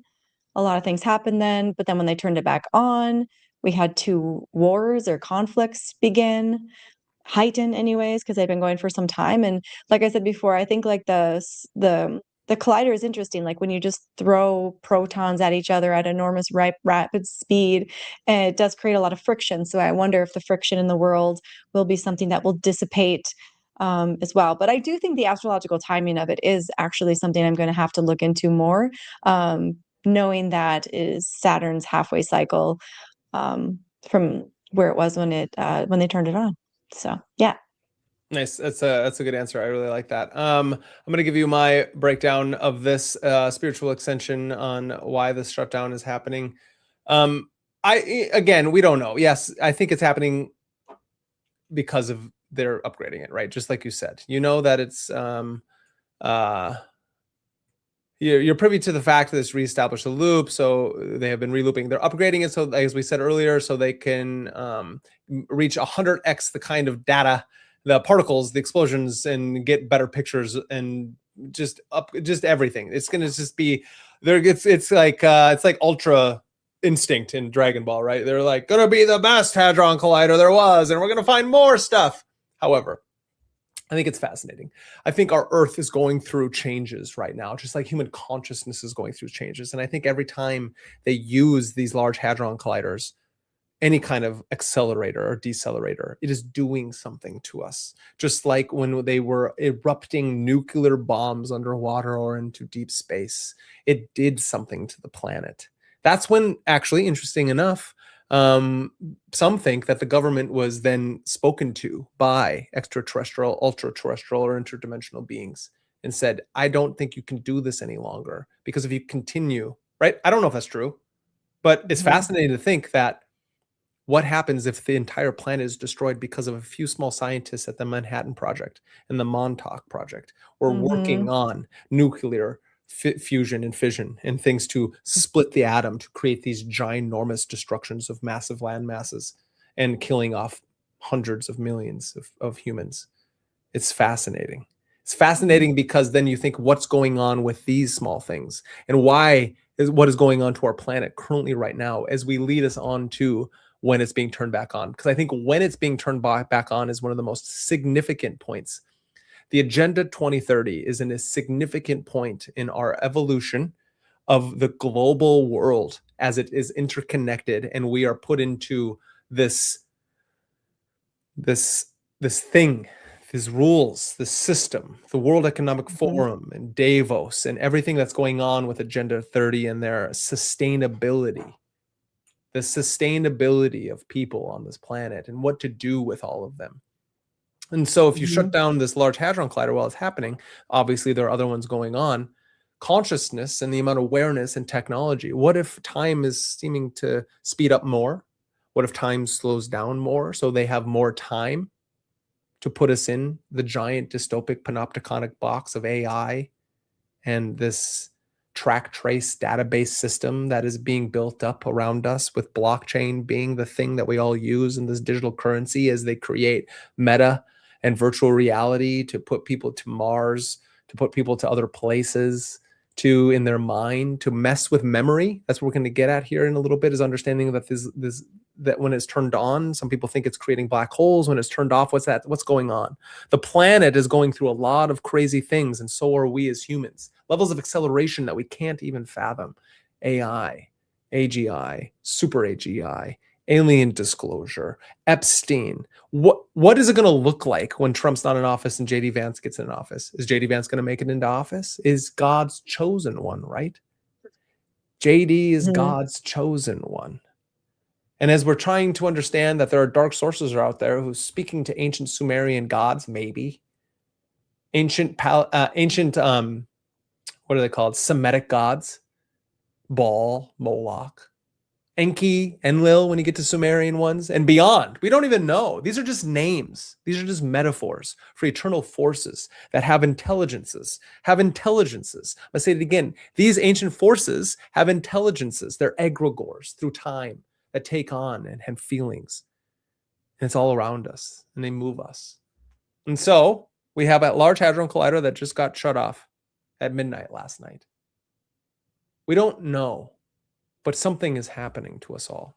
And I think, for those of you who are aware, who have been listening to this fine channel and to my voice, which I talk a lot, but that's what we're here for, talking to each other and bringing up the things that maybe you're thinking. And I'm going to say out loud that we are on a planet that's giving birth.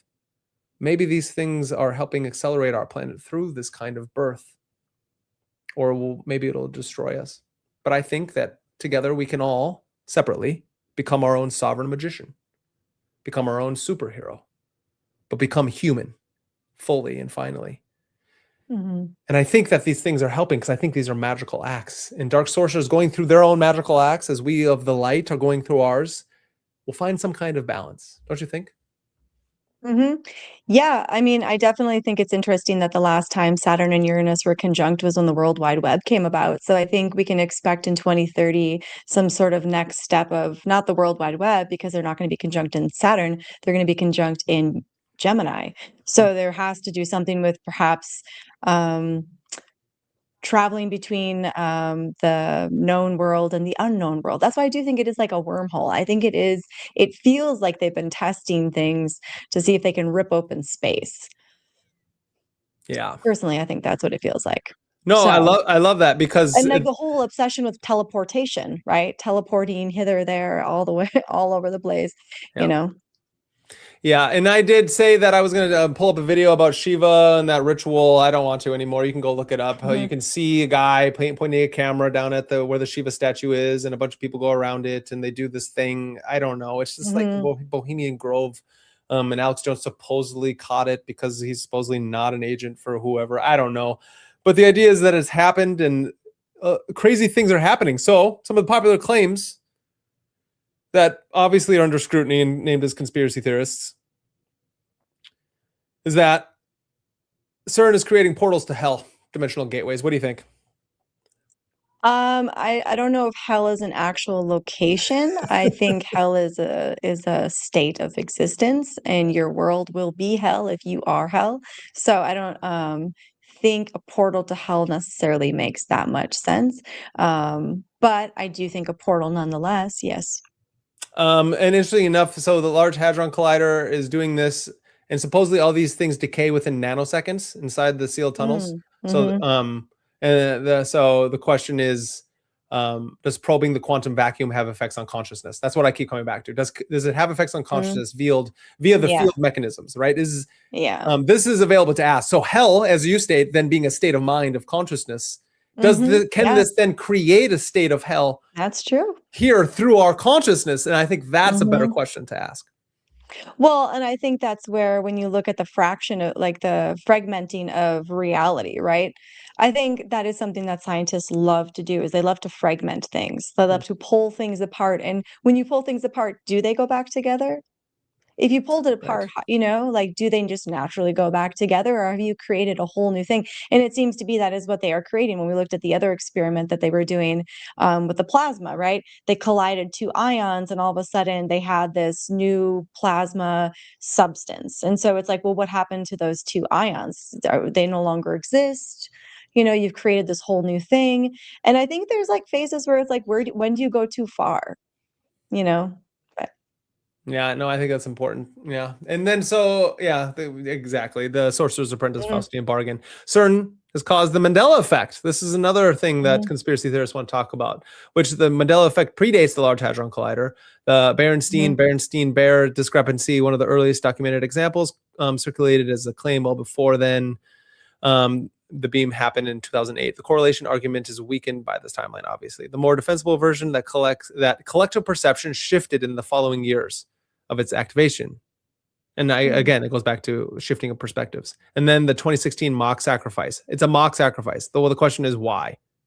Yeah, why? Because CERN is who confirmed that it was mocked. I didn't say that earlier. So CERN confirmed it was a staged prank by staff.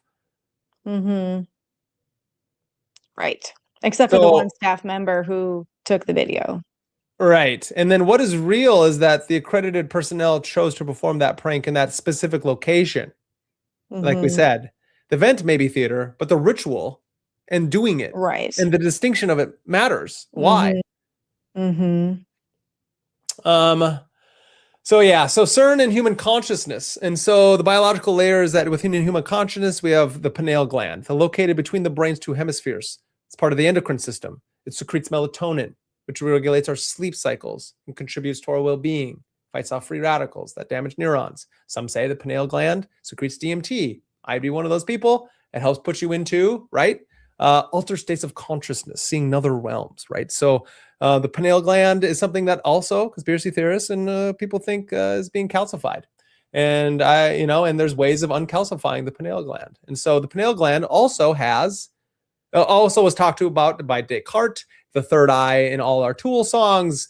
Pry open that third eye. When the eye of perception is cleansed, the universe will be disclosed to us as it truly is, beautiful in all its forms. And Descartes identified it as the seat of the soul. Brain scans show pineal activity during meditation. Ancient cultures and modern spiritual traditions identified the pineal gland as the seat of the third eye, like I just said. Interesting enough, the pineal gland contains biogenic magnetite, naturally magnetic crystals, for sure. electricity. The same material is found in birds and whales, where it functions as its navigation systems. Fascinating. That's interesting. That's really interesting. Yeah, that's very fascinating. Yeah. So some researchers describe the pineal gland as a quantum transducer, something that receives geomagnetic inputs and converts them into neurochemical outputs. Right. And then, you have this device that's like spinning things faster than the speed of our planet spinning. Yeah. And it's like huge. And it's super like, it's very interesting. So published research documents associations between increases in geomagnetic activity and increased psychiatric facility admissions, right? And so we know more geomagnetic activity. There's research that shows when the moon is full and the electromagnetic grid of all these things, that there are more people in hospitals, in ERs, and more in the psychiatric facilities. And there's correlations between geomagnetic fluctuations and seizure frequencies and epileptic pattern in patients. Wow. Yeah. Exposures of animals and humans to magnetic fields is associated in experimental data with temporary inhibitions of melatonin secretion. If you are around large magnetic fields, your own EMF in your nervous system, it will fluctuate with it, and it will fuck up all those things. So you can't sleep because of melatonin is what helps put you to sleep. So you have to take melatonin. And then it fucks up your whole pattern. So what this means in the context of CERN, the Large Hadron runs the most powerful superconducting magnet on Earth, like you said. Right. These magnets steer proton beams around 27-kilometer rings. Yeah. The magnetic technology developed for CERN now forms the basis of MRI technology used in brain imaging. Isn't that crazy? Yeah. The machine generating these fields sits in a tunnel beneath the French-Swiss border. The question of what the field profile looks like at a distance and how it interacts with biological systems over years of operation yet is not a question that CERN ever fucking cares to question. Right. Yeah. Yep. So what have we been talking about? What have I been talking about for a long time? What have we been talking about on this channel? What have you and I been talking about? We've been talking about data. Yes, thank you. I'm just joking. Well, what we've been talking about is, and you're right, data is one of them. But what we're talking about is the weaponization of consciousness. And so it feels like to me that CERN could be working specifically on that. And it's stating that it's not a military action. But actually, even if they aren't doing it on purpose, it is still, CERN is still weaponizing consciousness. Absolutely. I mean, they're a bunch of psychopaths. It's a bunch of psychopaths. And because of the documented sensitivity, everybody, that's exactly it. Everybody's just a lab rat. Exactly. And so the documented sensitivity of the pineal gland to geomagnetic fields is sufficient, I think, enough to ask these questions. So anybody out there who is telling me that you're just a conspiracy theorist, and I say, thank you, Stella. She 100% agrees. I'm going to tell you that there is a lot of data that shows in our own experiences, which are anecdotal. I don't have to tell everybody, but I have, and I will continue, that we are bioelectric magnetic beings. And there are brilliant books on it, and they're out there, and you can read them and you can experience them through your own practices. And that's what we are doing. And so it's fascinating to think, right? The Higgs boson field feels the entire universe. So it's like they found it there, but it's not located at CERN. CERN is a place where they're probing it. And every particle that composes your body and nervous system has its mass because of this interaction of this field. CERN is not studying something remote elsewhere, right? It is probing the field that constitutes the ground state of physical existence itself, including the Yep. existence of neurons that generate thought and awareness. Yep. Right?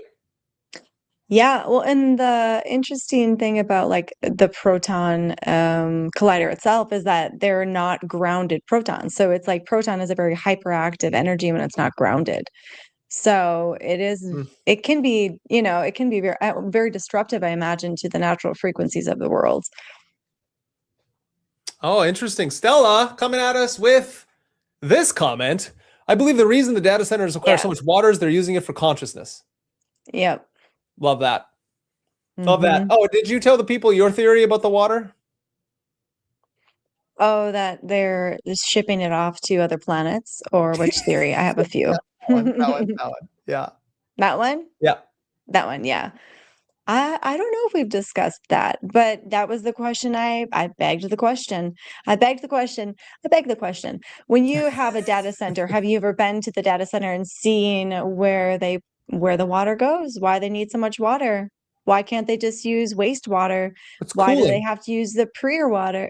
The pure water, the clean water. I think that they are off-worlding it because they're building another planet. Fucking Don So they're DeMarco. taking our water. They're taking our water. Yeah, exactly.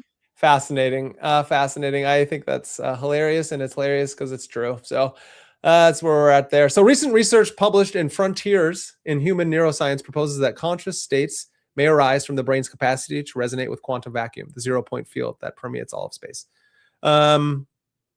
Penrose and Hemmeroff's orchestrated objective reduction or framework argues that consciousness involves quantum behavior and quantum gravity effects at the level of microtubules with neurons.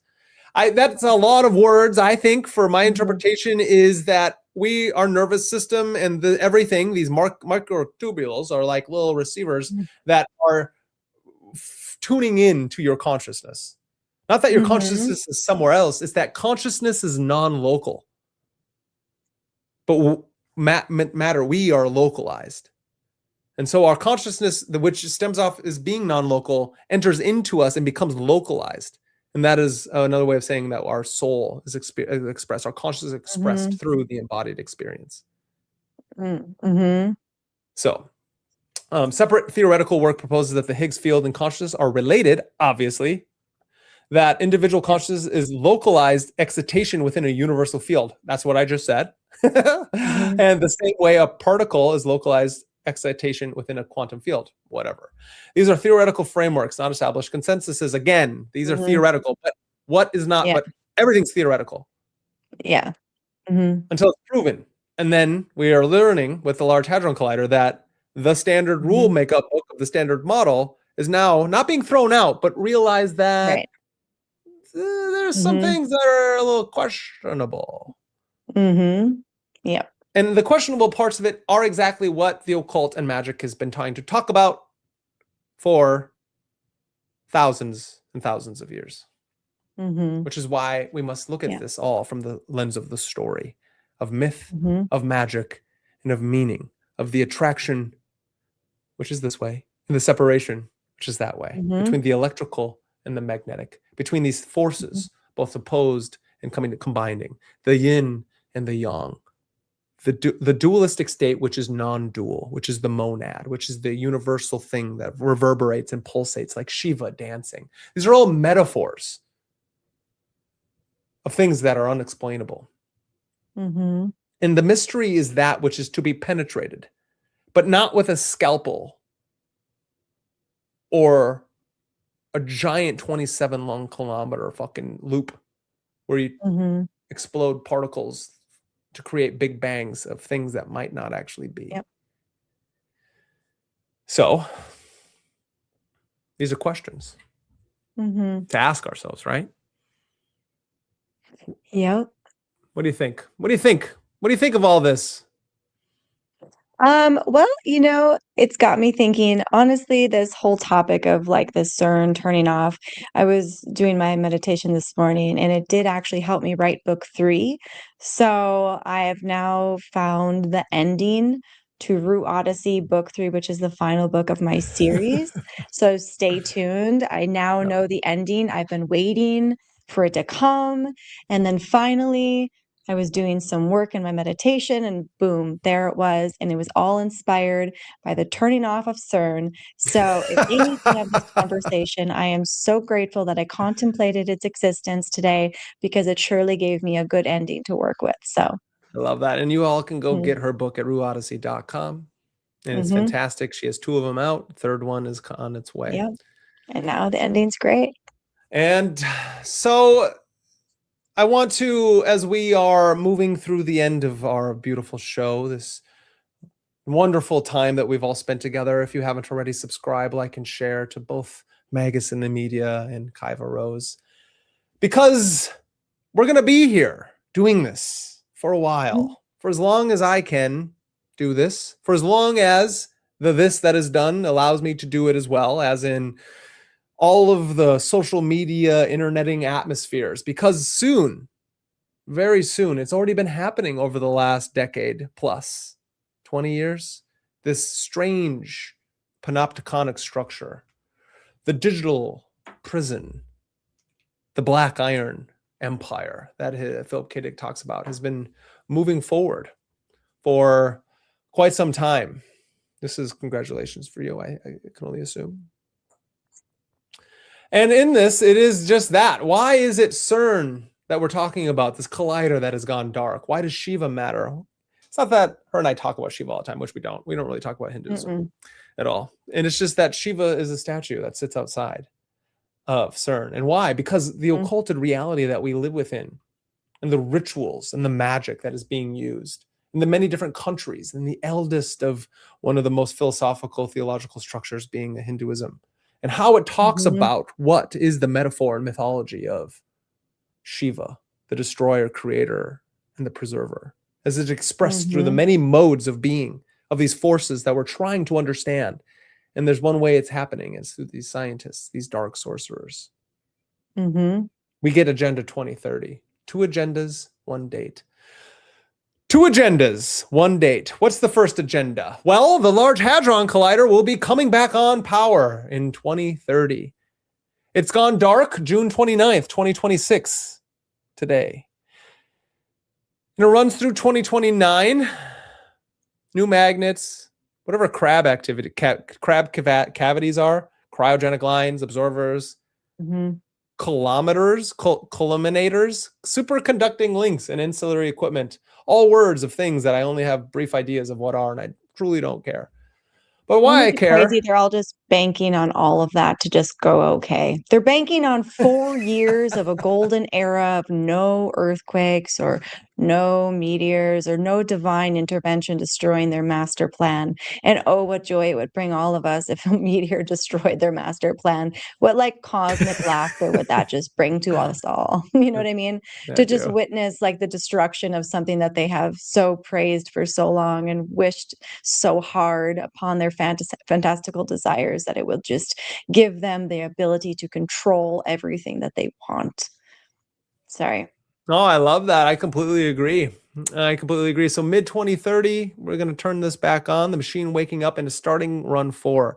The UN agenda. It's the UN agenda. It's the UN agenda. And you can find many. There's the Agenda 2030 documentary you all should go out and watch. Catherine Austin Fitz is coming out with beautiful stuff. Anybody knows her, tell her I want her on the show. Bring her on. We'll talk to her. And yes, I did listen to this woman, Dr. Astra, talking about how they're up to no good at CERN. So I did, you and I will listen to this here over the next probably week or two. I listened to some of this today on some things. And so it is fascinating what she says, a whistleblower for this. Nice. So what is CERN building for 2030? The primary mission of the upgrade machine is explicitly stated: search for beyond the standard model of physics. That's what we keep talking about. They're searching for that which is beyond their understanding. The standard model is acknowledged as incomplete, and the upgrade is designed to find what is missing. I feel like they'll continually be finding the missing part. Yeah. Nope, and they're not. They're not turning it back on before the new year starts. Nope, they're turning it back on 2030, which is why this is so important to talk about. So dark matter, that's one of the things that the standard model can't account for. It has no idea why dark matter exists. So it's tasked with finding that. The Higgs boson in greater detail. They want to understand more about how it interacts with matter and forces and particles and force and particles, whether it decays into new particles or whether those new particles are linked to dark matter again. And the luminosity increase is a factor of 10 beyond the current LHC design, the Large Hadron design. This means that 10 times more collision per unit of time, 10 times more data. Data, data, data.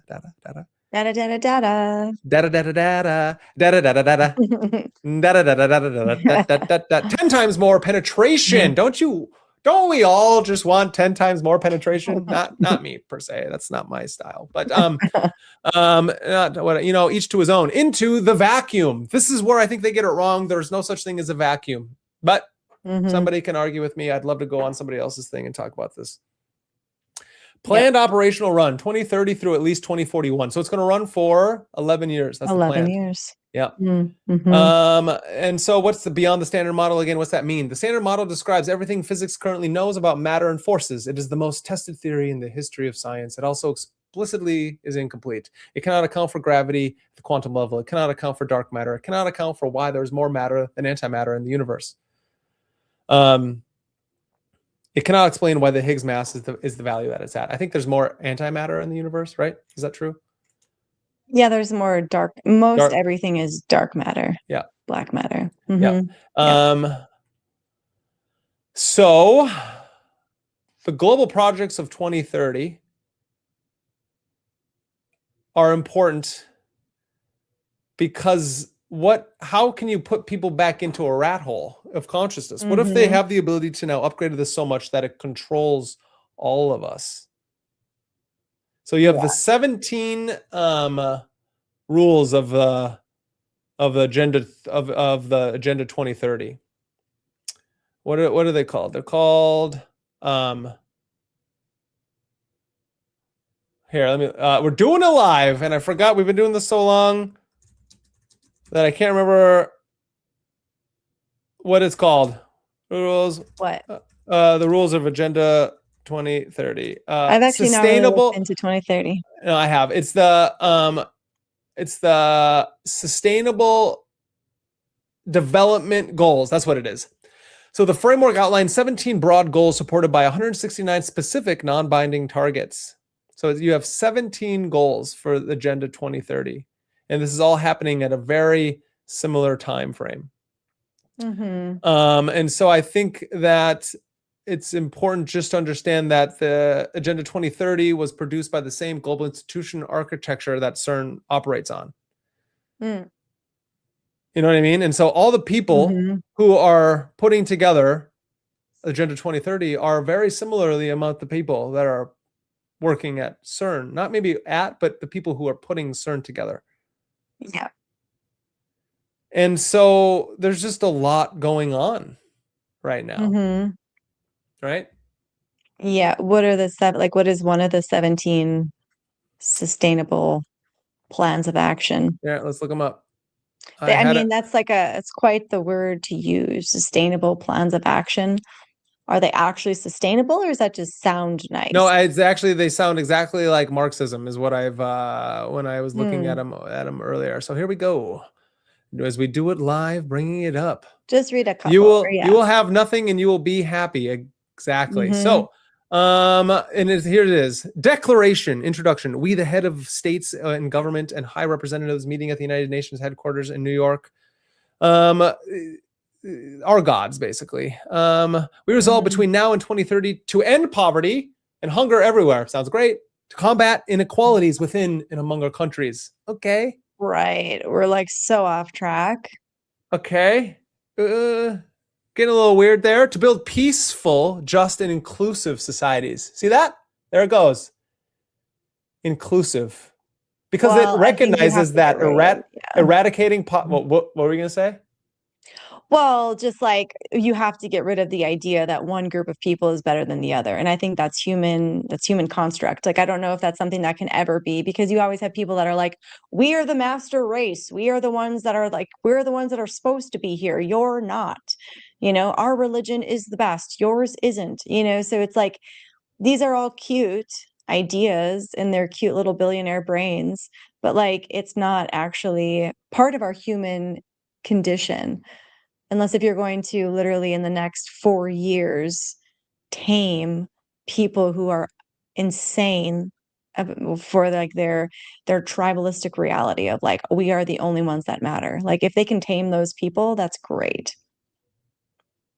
Yeah, that's great. I think it's wild to read this and have and go through this, because it says we commit ourselves to working tirelessly for the full implementation of this agenda by 2030. Recognize that eradicating poverty in all its forms and dimensions, including extreme poverty, is the greatest global challenge and an indispensable requirement for sustainable development. So it's like interesting to think that they can use billions upon billions of dollars to go towards many things, right? One, CERN and these colliders to try to figure out what is this particle and this field and whatnot, which I don't know. I think we have free energy and they're killing off scientists who allow us to have it. So there's that, you know, you put me into loony bin for thinking that, but then to think that we can't already end poverty and global hunger. Yeah, it's totally in our reach if we were to just stop funding CERN and all these ridiculous things. You know what I mean? Like CERN, wars, Middle Eastern wars, funding also Israel. too, like stop letting the mafia run the food industry. It's Stop. basic. Right. You know, like let people literally grow and get like sell their own meat. I don't eat meat, but like, you know, sell their own, you know, they can do the farmer's market. But you know what I'm saying? Like, yeah. Yeah. So interesting. We're committed to achieving sustainable development in its 3 dimensions: economic, social, and environmental, in a balanced and an integrated manner. We also build upon the achievements of the Millennium Development Goals and seek to address their unified business. I feel like this was written when the alien, like the high lords of aliens were like standing by their side, being like, you need to have peace. You need to stop this nonsense. And they're like, we got this. Don't worry, alien overlord.